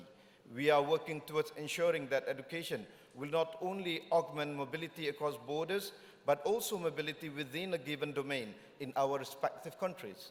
For us, education is a leveler that can bring about social mobility.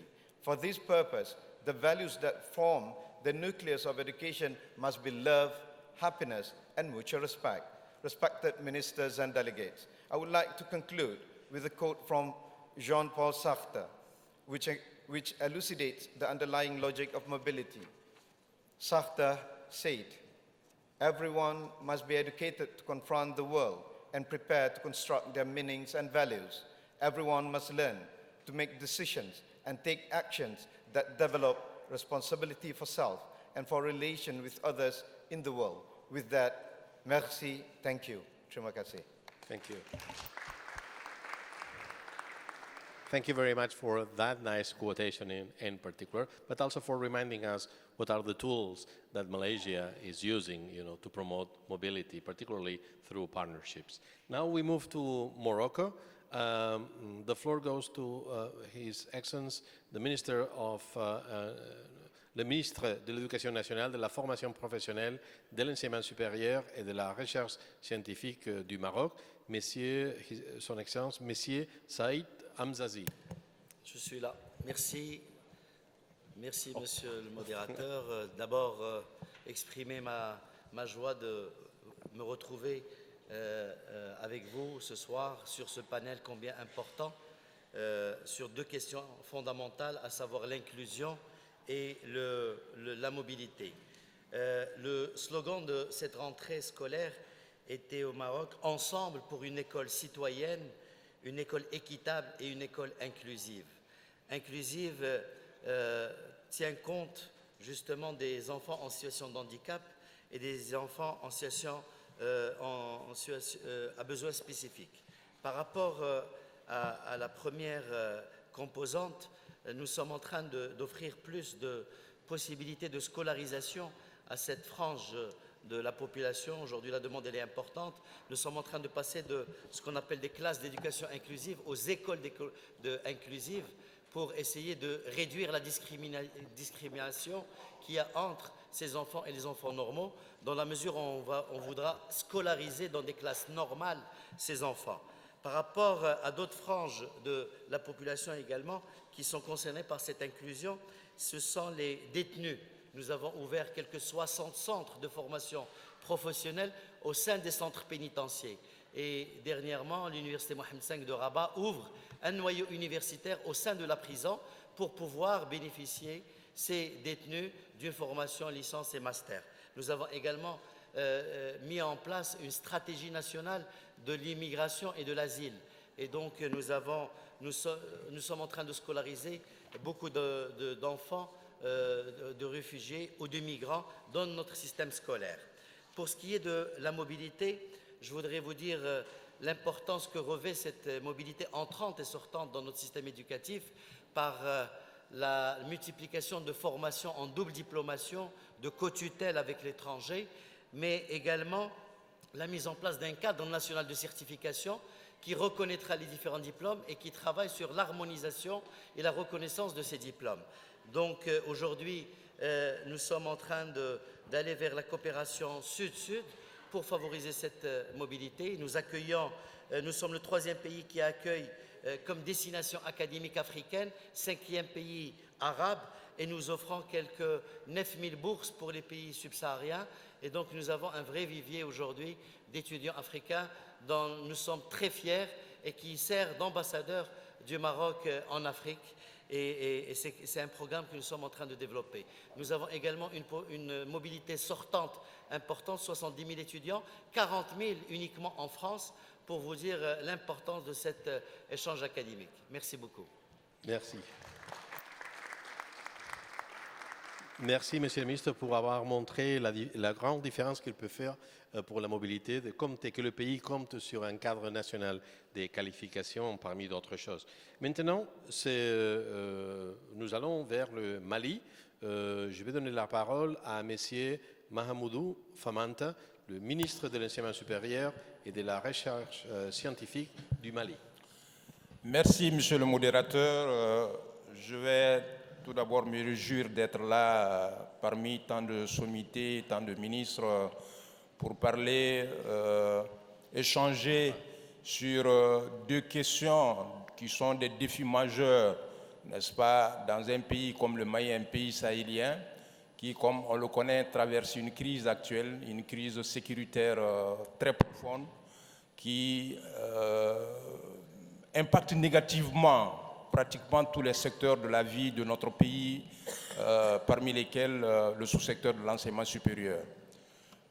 Parlant de la mobilité, nous en avons besoin au Mali parce que nous avons un sous-secteur de l'enseignement supérieur qui est confronté à deux défis majeurs, deux contraintes majeures. La première, c'est le manque d'infrastructures pédagogiques de qualité et en nombre suffisant. La seconde contrainte est l'insuffisance de personnel d'encadrement, de personnel enseignant.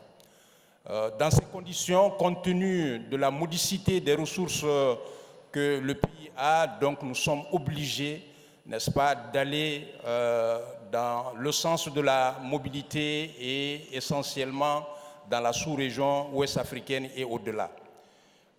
Parlant des mesures que nous prenons essentiellement pour assurer cette mobilité, nous sommes un pays qui fait partie de l'Union économique et monétaire ouest-africaine, qui depuis un certain temps a décidé, n'est-ce pas, de se lancer dans ce qu'on appelle le système LMD, licence master doctorat, qui est un système qui permet une harmonisation des offres de formation dans l'espace UEMOA, et cette harmonisation aussi permet une plus grande mobilité des enseignants et des étudiants dans l'espace UEMOA.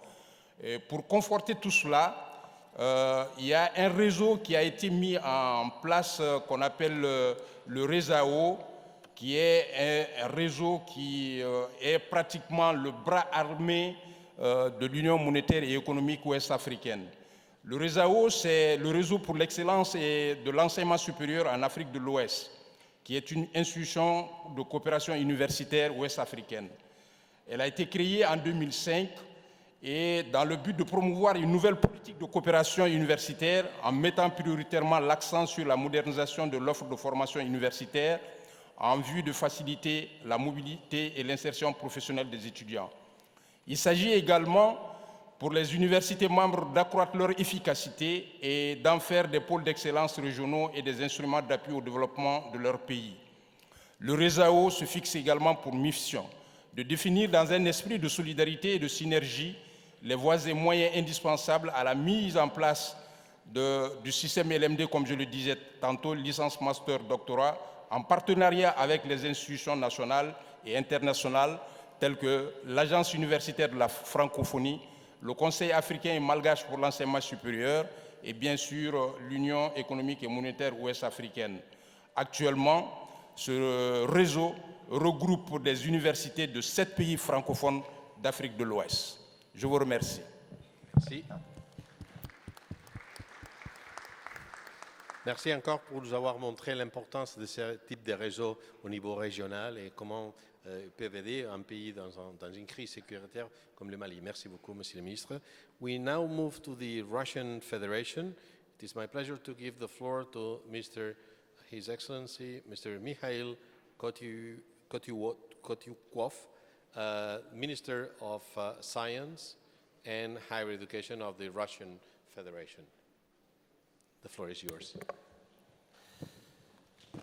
Уважаемый модератор, дорогие коллеги, вначале хочу поприветствовать всех участников 40-й сессии Генеральной конференции ЮНЕСКО.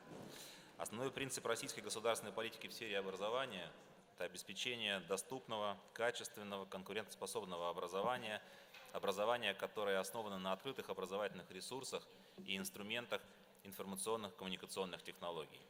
Это делается для обеспечения равных возможностей доступа к самому лучшему образованию. Согласно отчету Организации экономического сотрудничества и развития ОЭСР на 2019 год, Россия является одной из наиболее привлекательных стран для иностранных студентов. Наша цель на ближайшие 5 лет – увеличить вдвое число международных студентов в российских университетах. Для этого разработан специальный проект, который объединяет меры по развитию содержания образования, по развитию научных исследований и по развитию университетской инфраструктуры и инновационной экосистемы. Министерство науки и высшего образования России обеспечивает организацию приема иностранных граждан на бесплатное обучение в российские образовательные организации в пределах ежегодно выделяемой квоты правительством Российской Федерации в количестве до 15 тысяч человек. Часть этой квоты занимают иностранные граждане из стран, где имеют место в том числе военные конфликты. Например, в 2019 году 541 место предоставлено гражданам Сирии, 95 мест гражданам Йемена. Мы также продолжаем оказывать поддержку африканскому образованию. В текущем учебном году в рамках квоты в российские образовательные организации принято 1920 кандидатов из 49 стран африканского континента. Кроме того, в настоящее время ведется работа по привлечению в Россию талантливых обучающихся. Например, второй год подряд проводится студенческая олимпиада «Открытые двери» или «Open Doors». Это пилотный проект ведущих российских университетов для талантливых выпускников бакалавриатов зарубежных вузов, дающий возможность бесплатно продолжить обучение в России по программам магистратуры. Хотел бы отметить, что сегодня одними из глобальных трендов стали рост доли населения с высшим образованием и рост академической мобильности. В связи с этим приобретает большую актуальность совершенствование механизмов признания зарубежного образования и квалификаций. В настоящее время насчитывается более 70 международных соглашений о взаимном признании между Россией и другими государствами. В течение последних лет были заключены соглашения с такими странами, как Сербия, Франция, Италия, Мальта, Кипр, Венгрия, Узбекистан, Камбоджа и Ангола. В этом году подготовлены соглашения с Испанией и Словакией, и мы рассчитываем на их заключение в ближайшее время. Однако современные процессы интернационализации образования со всей очевидностью ставят на повестку дня потребность в принятии глобального документа, регулирующего вопросы признания иностранного образования. Мы признаем особую роль, которую играет разработка и принятие глобальной конвенции ЮНЕСКО по признанию квалификаций, относящихся к высшему образованию. И рассчитываем, что все страны примут самое активное участие в этом процессе. Спасибо за внимание и возможность участвовать в этой дискуссии. Thank you. Thank you very much. Thank you for such an impressive array of initiatives, and at the same time, thank you for praising the initiative of the Global Convention. Now we move to Serbia.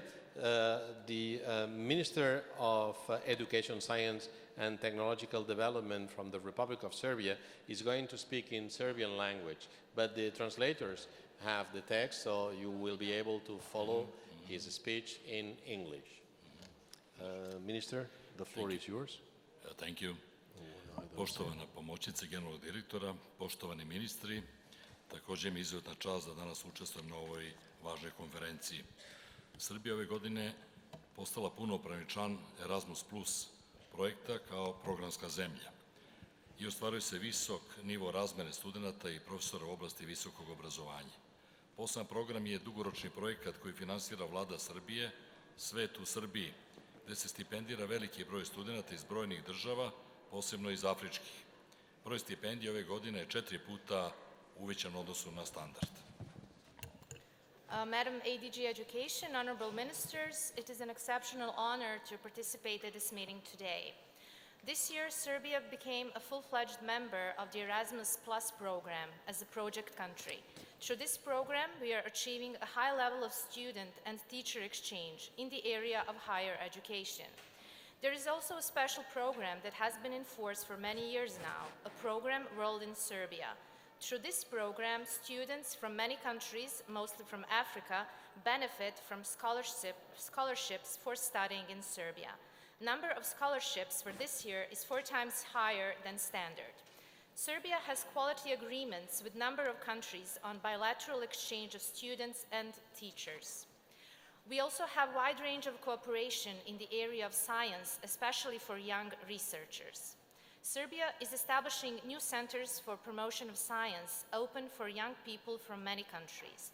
The exchange intensifies every year, both toward and from Serbia. Thank you. Thank you. Thank you very much. Now we move to Slovakia. We're going to have Mrs. Olga Nachmanova, State Secretary at the Ministry of Education, Science, Research and Sports. Excellencies, dear colleagues, distinguished guests. First of all, I would like to express my warm gratitude for being part of the excellent meeting regarding the inclusion and mobility in the higher education. The Slovak Republic welcomes the approval of the Global Convention on the Recognition of Higher Education Qualifications, the text of which was also worked by experts of our Ministry of Education.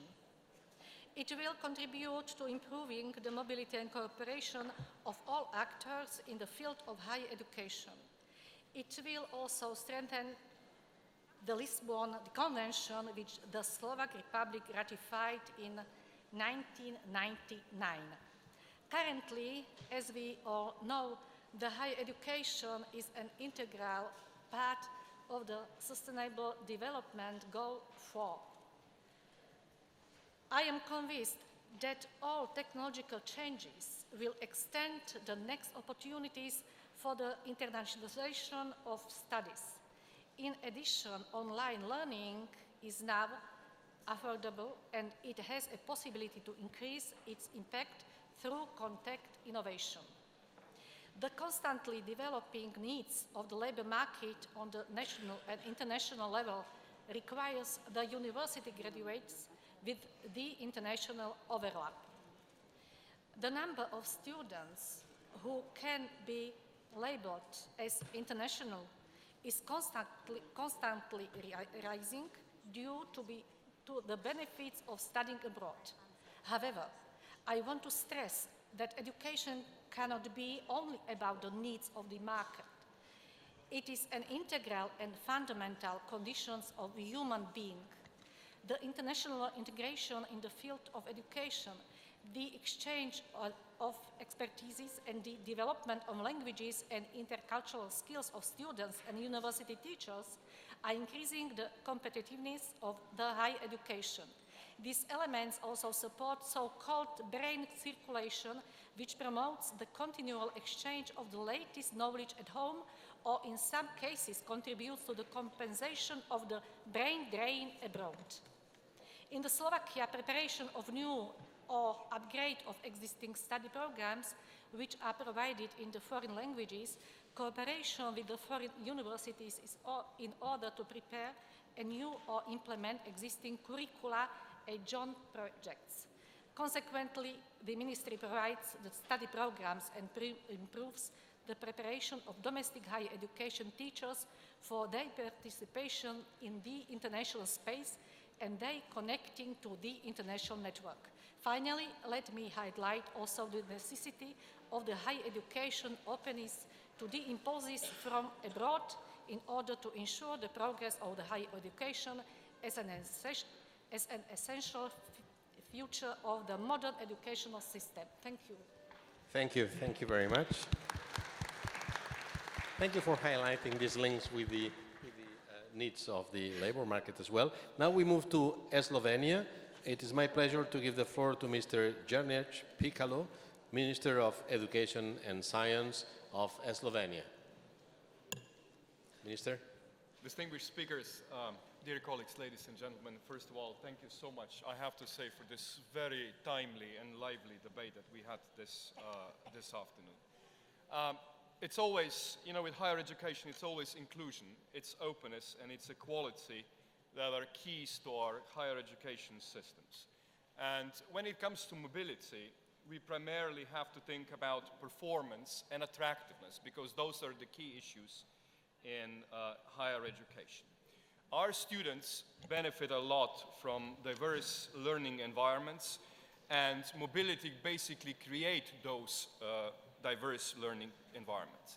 You see, mobilization, globalization, it's all about intensification of relations among people.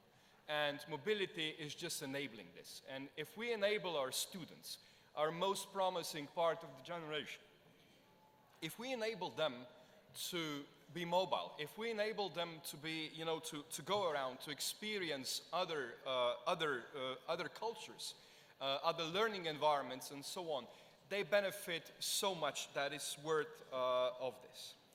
In this vein, with the mobility, I have maybe one or two or three proposals. First of all, with higher education, it's always also research. So when we think of higher education, you know, mobility, we have to think along with research mobility. So when we speak of global recognition of diplomas, we also have to think of the global research area. You know, how to create global research area, because teachers from there are researchers as well. Secondly, we have to think about global framework of professional competences, because global framework of professional competences would give us, you know, a framework that would basically work later on, not just with mobility in higher education, but once it comes to employment.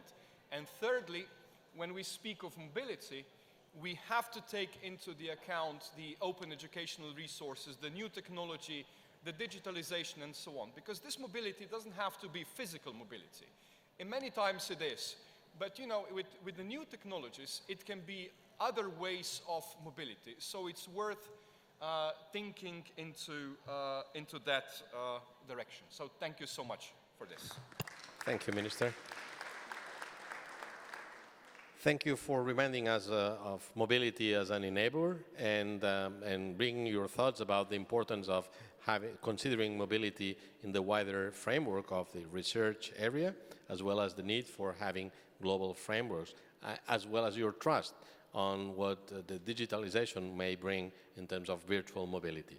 Last but not least, we have now the Minister of Higher Education and Scientific Research of Palestine, Mr. Mahmoud Abu Muris. The floor is yours. Yes. شكرا جزيلا على الحضور الكريم. أعتقد أنكم تعبتم كثيرا الآن لأني آخر متحدث، فسأحاول أن أوجز كلمتي في 3 نقاط. أولاً، شعارنا في التعليم العالي في فلسطين تحت الاحتلال هو الانتقال من التعليم إلى التعلم ومن الاحتياج إلى الإنتاج. النقطة الثانية، وبإيجاز نحن دولة تحت الاحتلال بكل ما تحمله هذه الكلمة من تمييز عنصري وعنف وقهر وإعاقة للتعليم، والحراك الأكاديمي هو نافذة للطلاب والأكاديميين والباحثين لنيل فرصة للتعلم والبحث ولو لفترة قصيرة بحرية والاستفادة من تجارب الآخرين. أناشدكم فتح نوافذكم للحراك الأكاديمي. النقطة الأخيرة، إن التوقيع على الاتفاقية العالمية للاعتراف بالمؤهلات الأكاديمية مهم جداً، وكلنا نتفق على ذلك لما له من إيجابيات كثيرة، ولكن أود أن ألفت نظر الجميع وأنتم كلكم تعلمون الفرق بين الاعتراف بالشهادة ومعادلة الشهادة.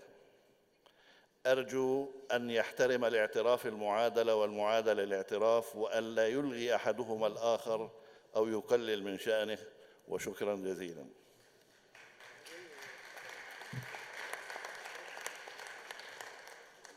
Thank you very much. Now we move to the third pillar of this panel, the third and last pillar of this panel, which will be some short contributions from higher education leaders. Let's begin with, on va commencer avec le président de l'université Alassane Ouattara en Côte d'Ivoire, monsieur le professeur Lazare Paone. Oui. Vous avez la parole, monsieur.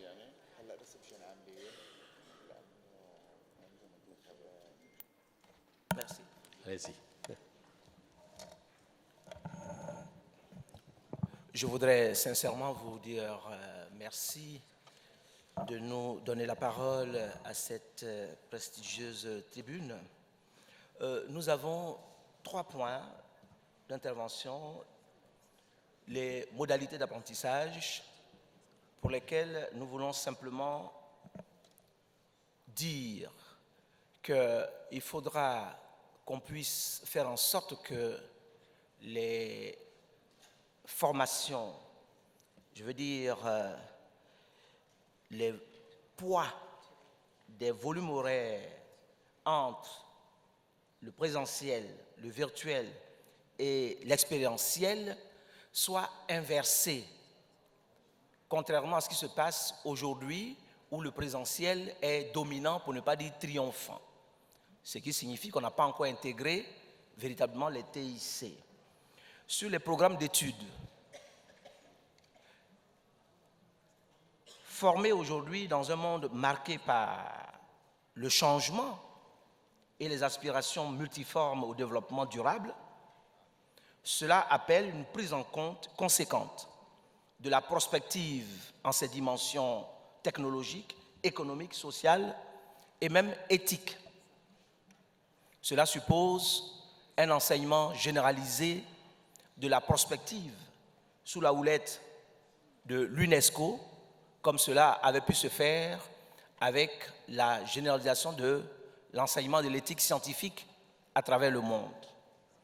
En ce qui concerne la mobilité des étudiants, il faut dire que les universités de Côte d'Ivoire, sous l'égide du ministre de l'Enseignement supérieur et de la Recherche scientifique, multiplient les accords et les conventions interuniversitaires qui vont connaître un accroissement fulgurant grâce à ce qu'on vient d'appeler le hub franco-ivoirien pour l'éducation. La mobilité implique que celui qui vient, celui qui voyage, soit attrayant pour l'établissement d'accueil. C'est pourquoi les étudiants et les enseignants doivent intégrer ce qu'on appelle la culture du professionnalisme, si on peut l'appeler ainsi, un professionnalisme tridimensionnel qui intègre à la fois la dimension épistémique, la dimension économique et la dimension éthico-sociale qu'on réclame des universités qui se veulent modernes et ancrées dans la cité. Voilà les 3 points sur lesquels on voulait insister en ce qui concerne ce débat fort enrichissant auquel nous avons assisté jusque-là. Je vous remercie. Merci. Merci, Professor Paume. Now the floor goes to Mrs. Haldis Holst, Deputy Secretary General of Education International. Thank you very much. I'm sitting behind you. Distinguished ministers, other participants, Deputy Director General, it's an honor for Education International to be present here today. We are the Global Human Federation representing employees in higher education field and all other fields of education. I would like to briefly state that we strongly believe in inclusion, we strongly believe in mobility, and we are great supporters of the proposed convention that we hope will be adopted here. But I would like to say that we support inclusive education in the meaning that it has to be safe for all students to be included, girls, disabled, other minorities, religious groups, and so on. It has to be safe also for the people who work within higher education. And here I would like to refer to the 1997 recommendation on concerning the status of higher education personnel. You are not safe if you are on short-term contracts. You are not safe if you risk losing your job tomorrow. And you are not safe if you have people outside the higher education institution trying to tell you what to teach and taking away your professional autonomy. That is also about quality, because inclusive education is also a quality education. It is about a content that is inclusive. It is like our colleague from Canada said earlier today, that it is decolonialized, that it acknowledges indigenous knowledge, that it acknowledges other minority knowledges from around the world, and that it is not directed from specific political interests outside the institution. Higher education has to be institutions that are free and autonomous to develop knowledge for the future for all the young people that are in there.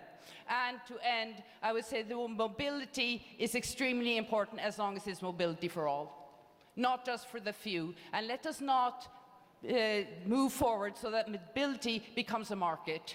That means that there should be accessibility for all that are mobile, both those that are that because they want to and those who are forced to.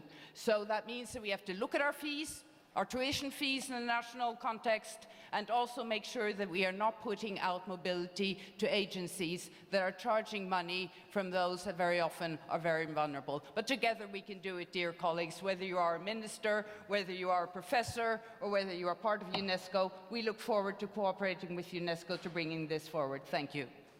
Thank you. Thank you, Madam Hall, for this call to remember that there is this equity perspective that we have to bear in mind. Now we move to France. Je voudrais offrir la parole au professeur Gilles Pécou, recteur de la région académique Île-de-France, recteur de l'Académie de Paris. Mesdames et Messieurs les ministres, vos réflexions éclairent la mondialisation universitaire comme ouverture, comme harmonisation des cursus et des formations et comme démocratisation de l'accès à la recherche. Elle m'inspire 3 simples observations comme historien et comme recteur de Paris. D'abord, pour redire que la mobilité s'inscrit dans l'histoire et la genèse de nos universités et participe de la formation d'une véritable diplomatie intellectuelle et culturelle qui fut, rappelons-le, souvent victorieuse depuis le XIXe siècle sur la diplomatie des tensions. Ensuite, pour constater que les universités de Paris et de la région d'Île-de-France, avec leurs 110 000 étudiants étrangers, constituent un lieu d'attraction internationale, que notre État contribue à développer pour mieux accueillir les étudiants étrangers, à commencer par les plus fragiles, en développant des lieux d'insertion, des lieux de vie et des tiers-lieux. Enfin, mesdames et messieurs, chers et chers collègues, pour m'engager autour de nos deux ministres de l'Éducation et des universités à faire évoluer la nature de la mondialisation universitaire en la reliant davantage, d'abord à la mobilité scolaire, comme l'a souhaité le président Macron en prônant le Bologne des lycéens, et ensuite en luttant contre les échanges asymétriques et inégaux et en faisant varier et en faisant diversifier les pays de destination comme les pays de provenance. La pérégrination des étudiants, la pérégrination des maîtres et des savants doit emprunter de nouvelles voies, de nouveaux chemins pour y concilier mieux excellence et démocratisation et pour nous aider à construire véritablement une géopolitique des savoirs qui sera une géopolitique plus équitable. Erasmus+ a ouvert la voie en 2015 en élargissant les pays concernés par les échanges au-delà des seuls pays membres. C'est une voie qu'il nous revient désormais d'approfondir. Merci, mesdames et messieurs. Merci pour cette défense disons, de la lutte contre l'asymétrie en matière de mobilité. Merci. Now we go to Lithuania. We have with us the Mrs. Professor Ineta Dabašinskienė, Vice Rector for International Relations, Vytautas Magnus University in Kaunas, Lithuania. So we're here? Okay. Oh, yeah, sorry. The floor is yours, please. Distinguished delegates, dear colleagues, I would also like to express my gratitude to UNESCO for organizing this panel by recognizing the importance of the topic. Yes, mobility in higher education should become a norm, and not in a future, but today. And we all, starting from universities to ministries and other stakeholders, are responsible for making it happen. We all know by now that mobility is not only about new or improved professional, language, culture skills, or even new life experiences, but more about sharing and practicing the values of empathy, dignity, and care for others. Furthermore, it is about developing the skill of critical thinking and also solving. There are, of course, excellent Erasmus programs like European programs like Erasmus+ and many more, which support mobility.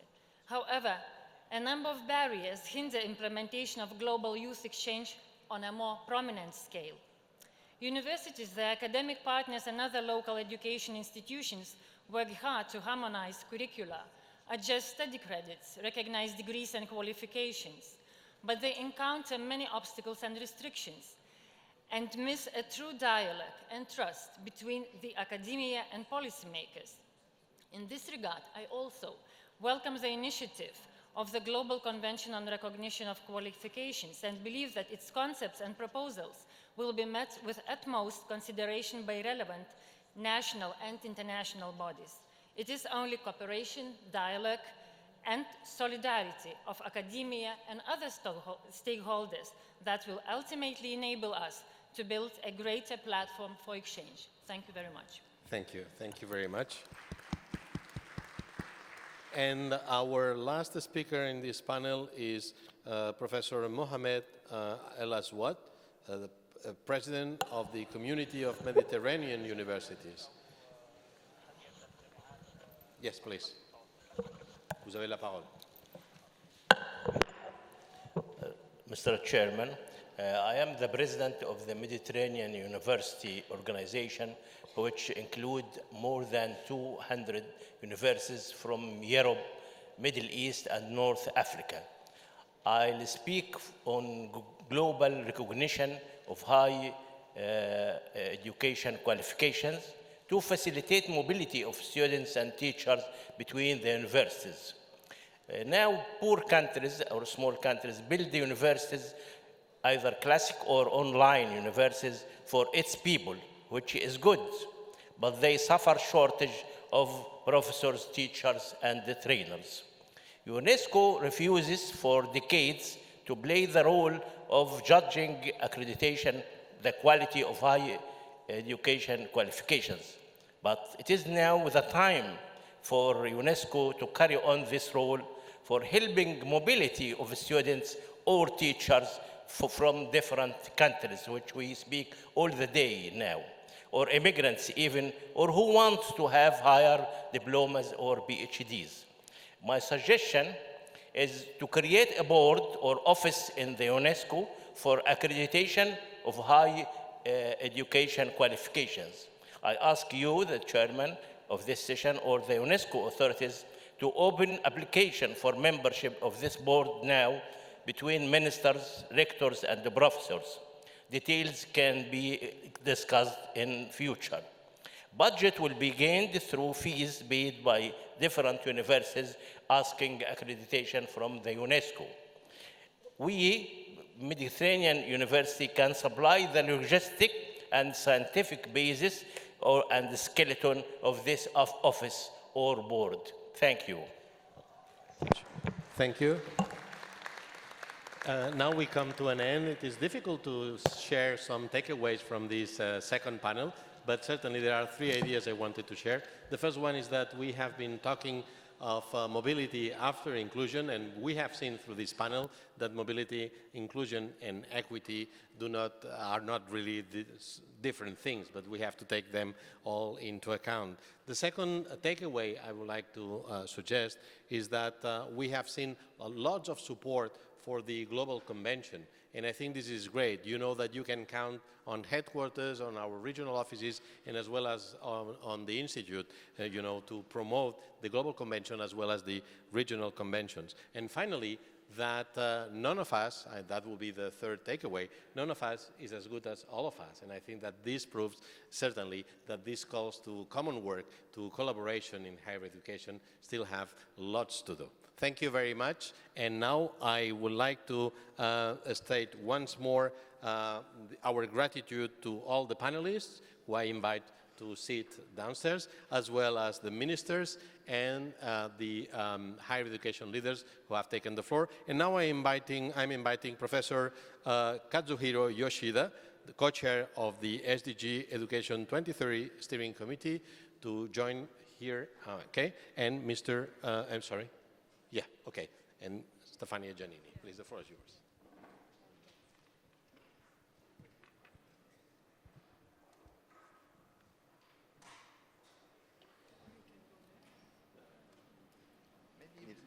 I think so.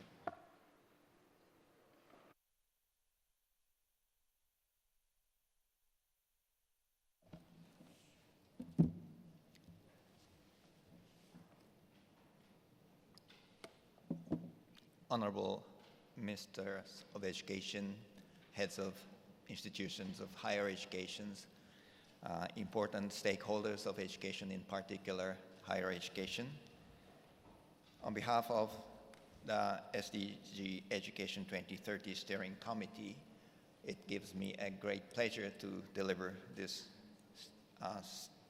Steering Committee's statement.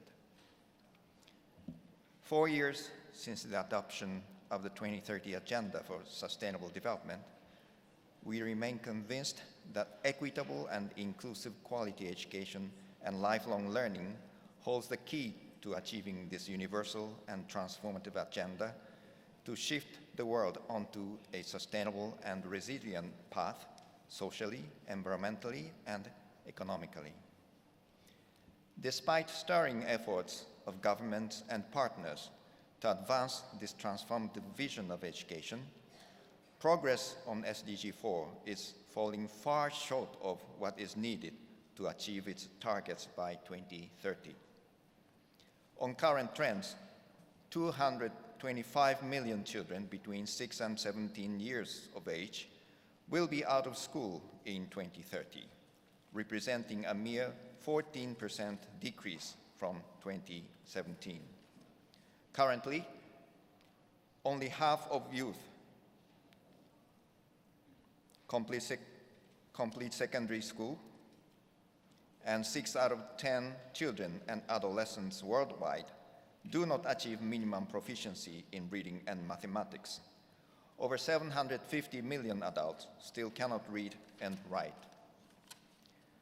Participation at tertiary level remains vastly unequal within and across countries. 20% of the world's richest 25 to 29-year-olds are completing 4 years of higher education, while less than 1% of the poorest can do so.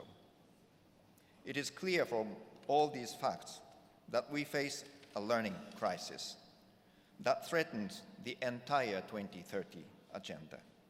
Accordingly, the SDG Education 2030 Steering Committee calls for a broader policy focus on interventions to address inclusion, not least for refugees and displaced people, greater attention to teacher recruitment and training, improving the relevance and quality of learning, and accelerating gender equality at all levels of education. This requires stronger capacity to implement reforms, investment in data to inform actions, increased mobilization of domestic financing, and coordinated international cooperation to fill the financing gap, and assurance of commitments to free public education. The Steering Committee commends the resolve of the higher education community gathered at UNESCO today to enhance inclusion, equity, and mobility in higher education, including through leveraging the potential of digital technologies, research, and innovation. Higher education is critical for achieving all the SDGs and ensuring environmental sustainability, prosperity, and social justice and inclusion. Furthermore, higher education is fundamental for improving teacher training and promoting lifelong learning. We call for the adoption and the implementation of the Global Convention on the Recognition of Qualifications concerning higher education, which marks a milestone in international cooperation to facilitate the fair and transparent recognition of qualifications and the mobility of students, faculty, and researchers. We also encourage commitment to a culture of quality assurance and respect of academic freedom, professional and institutional autonomy, and other principles and standards related to higher education. The Steering Committee, as a unique platform for universal cooperation and coordination on SDG 4, today calls for political engagement at the highest level, stronger collective action, and reinforced partnerships to realize our shared commitments and responsibility. Thank you very much.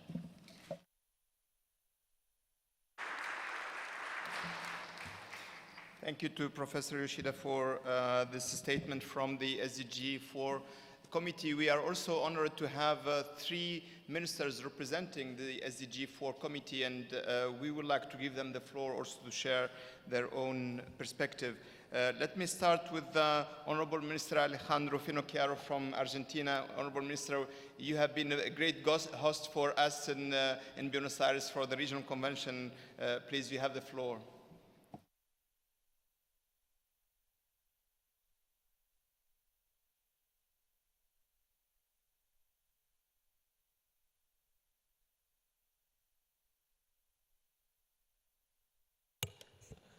Muchísimas gracias. La República Argentina ha sido electa para representar a América Latina y el Caribe en el Comité Directivo para la Educación desde el momento de su creación hasta estos días.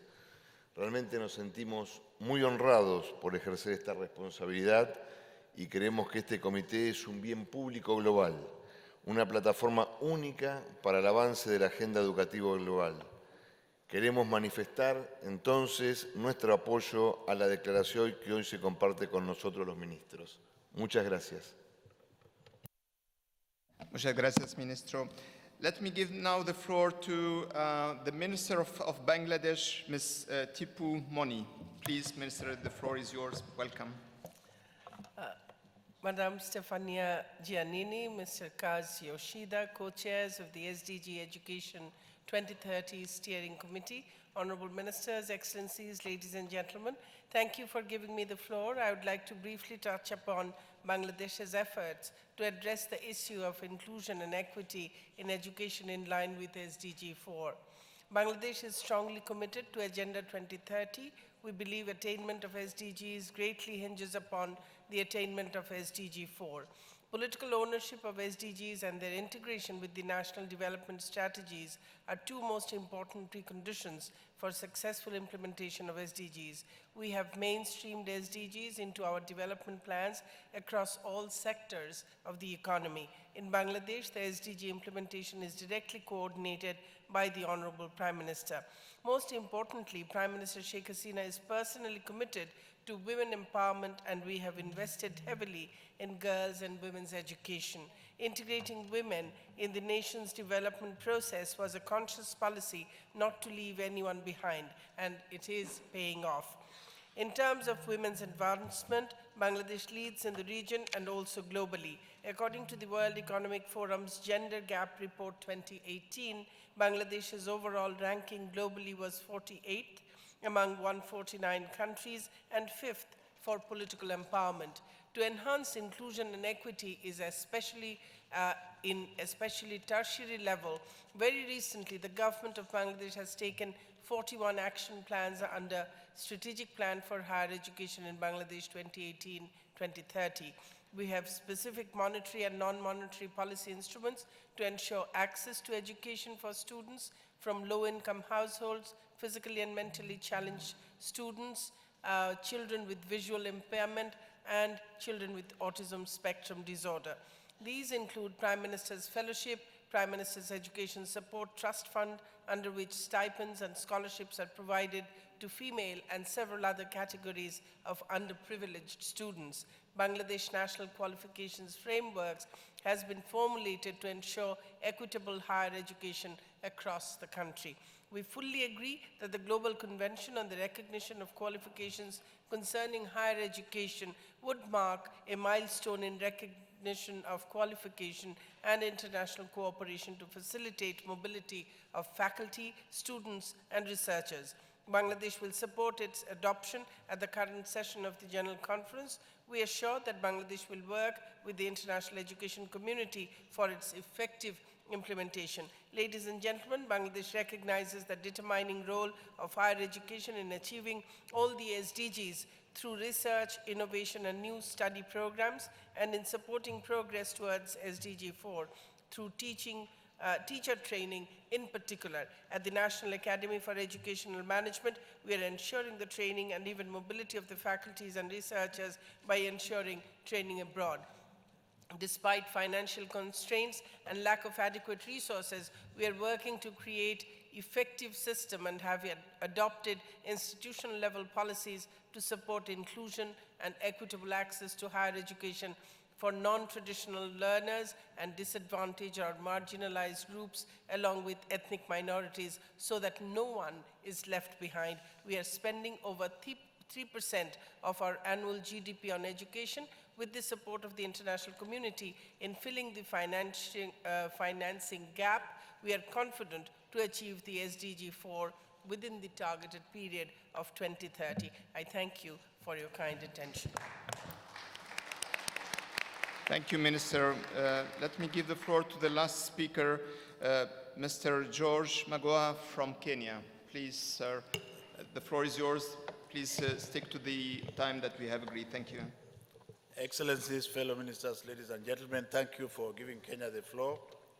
From the outset, Kenya would like to welcome co-chairs and the entire SDG Education 2030 Steering Committee for the development of this statement to the Ministerial Meeting of Higher Education on the 40th session of Unesco General Conference. Kenya is honored to represent Africa in the Steering Committee, whose role is to provide strategic guidance to member states and the Education Committee for catalytic action in the effective implementation of SDG 4 and education-related targets with the SDG framework. Higher education lies in the heart of SDG 4 as higher education and research provide advanced skills required for meeting the challenges of sustainable development. An effective tertiary education system is essential for ensuring effective training of educators, policymakers, administrators who are at the heart of quality lifelong learning education systems. As highlighted in the Nairobi Declaration and Call for Action on Education adopted by African Ministers for Education in April 2018, the transformation of Africa requires strengthened efforts to move towards knowledge-based societies through advancement of higher education and research in Africa, with special focus on relevant, equitable access, strengthening research and teaching and learning of science, technology, engineering, and mathematics STEM. It is in this regard that focus in higher and tertiary education is particularly critical for Africa, a global priority for Unesco. The Kenya government, through the Commission for University Education, Q, is implementing a variety of measures to ensure quality assurance processes are in place at every higher education institution. In addition, there are a number of institutions and local initiatives to enhance teaching and learning quality, including the setting up of centers of excellence and some partnership with partner institutions. Some of the interventions put in place by government towards equity and inclusion in university include provision of university scholarship and bursaries to needy students who meet admission criteria. This targets socioeconomic disadvantaged students and students with special needs and students from minority groups. Number two, capacity building of university staff in delivery of services to students with special needs to facilitate mainstreaming of special needs in university education. Number three, recognition of qualifications through the Kenya National Qualifications Authority, which undertakes recognition and equation of basic education, middle level and higher education qualifications conferred or awarded by foreign institutions of learning. Kenya welcomes UNESCO's work on higher education at the regional and global level, notably through the regional conventions on higher education qualifications and proposed draft global convention on qualifications in higher education. We call on additional UNESCO support, notably in strengthening quality assurance mechanisms in African countries in higher education. Kenya therefore welcomes the joint statement by SDG Education 2030 Steering Committee that highlights the relevance of higher education for the achievement of SDG 4 Education 2030 and reiterates the important role of the Steering Committee in supporting the implementation of SDG 4 Education 2030. Thank you.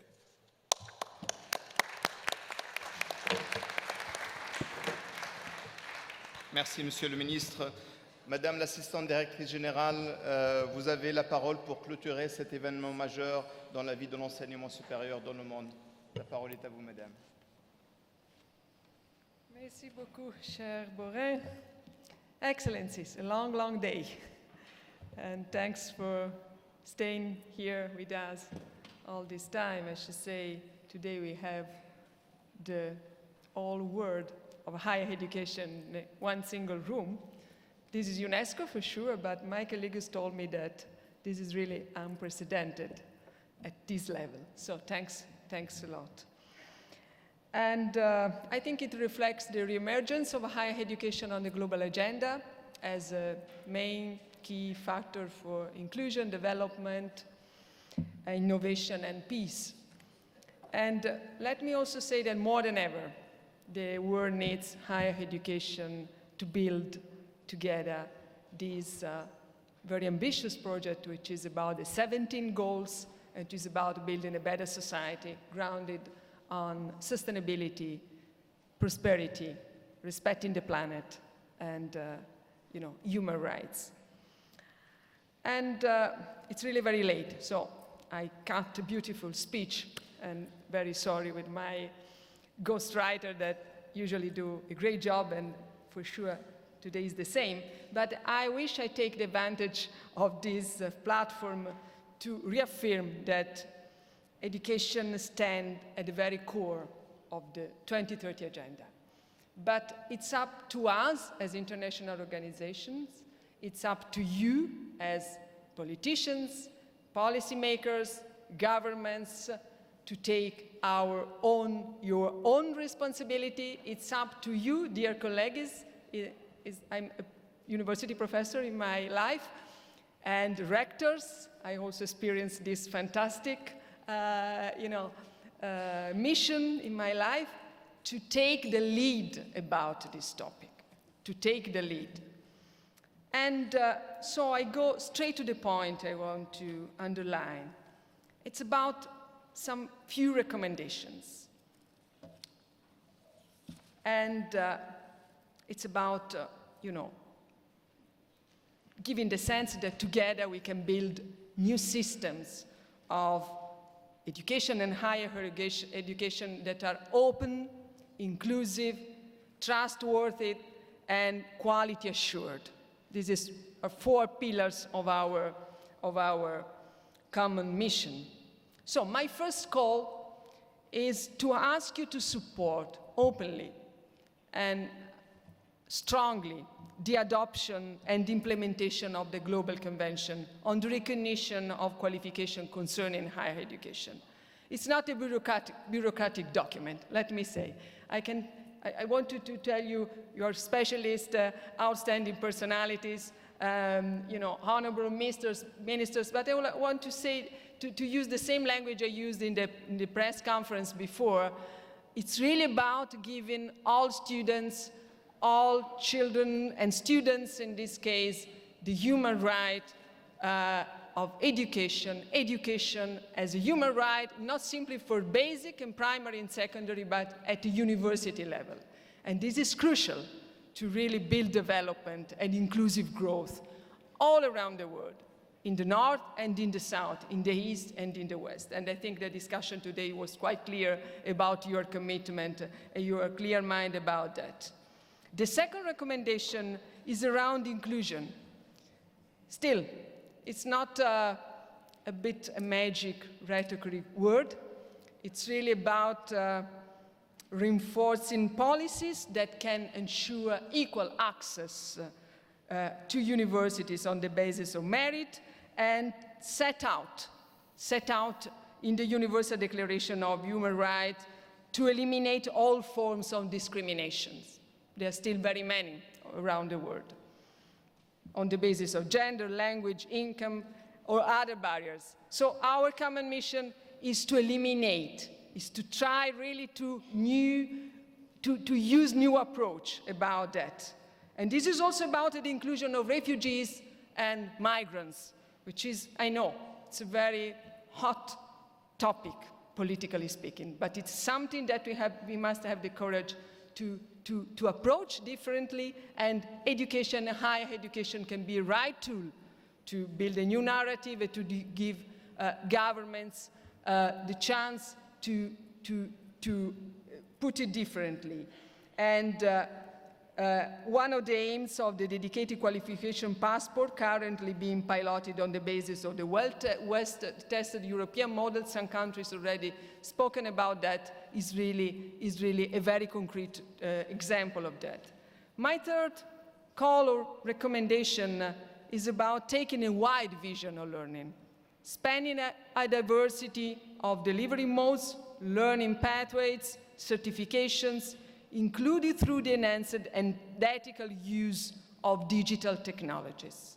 This is another very important dimension that UNESCO, from AI to other kind of new tools that can really improve the quality of learning and teaching, but still there is the other side of the coin that we have to take into account.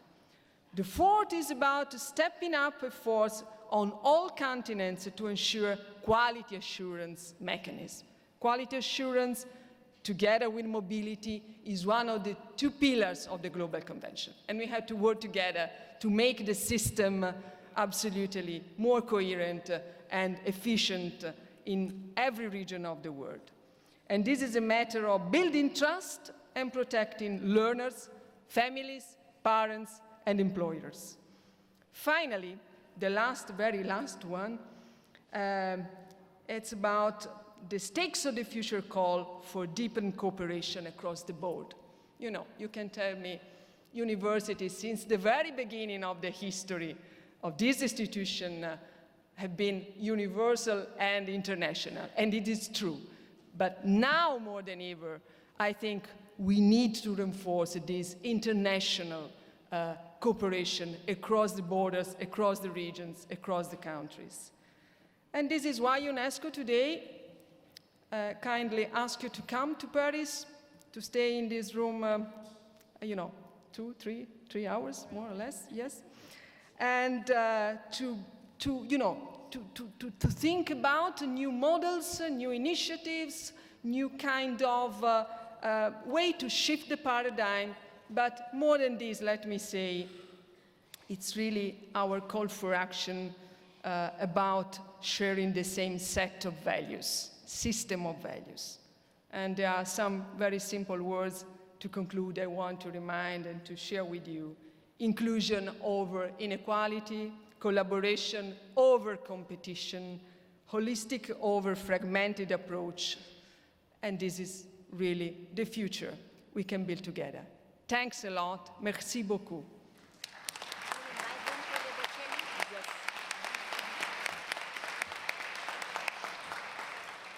Well, the day is not finished here. In 20 minutes, I kindly invite you to move to room 1. It's exactly in front of us. Still about inclusion education from another perspective, from the artistic perspective, musical perspective, with a very, very special guest. I should say, a bit proud as Italian, the most loved tenor worldwide, Andrea Bocelli, will be with us to celebrate the steering committee and SDG 4 and arts and education. Thanks a lot. Join us. Thank you to the interpreters, of course, especially with me that I change any.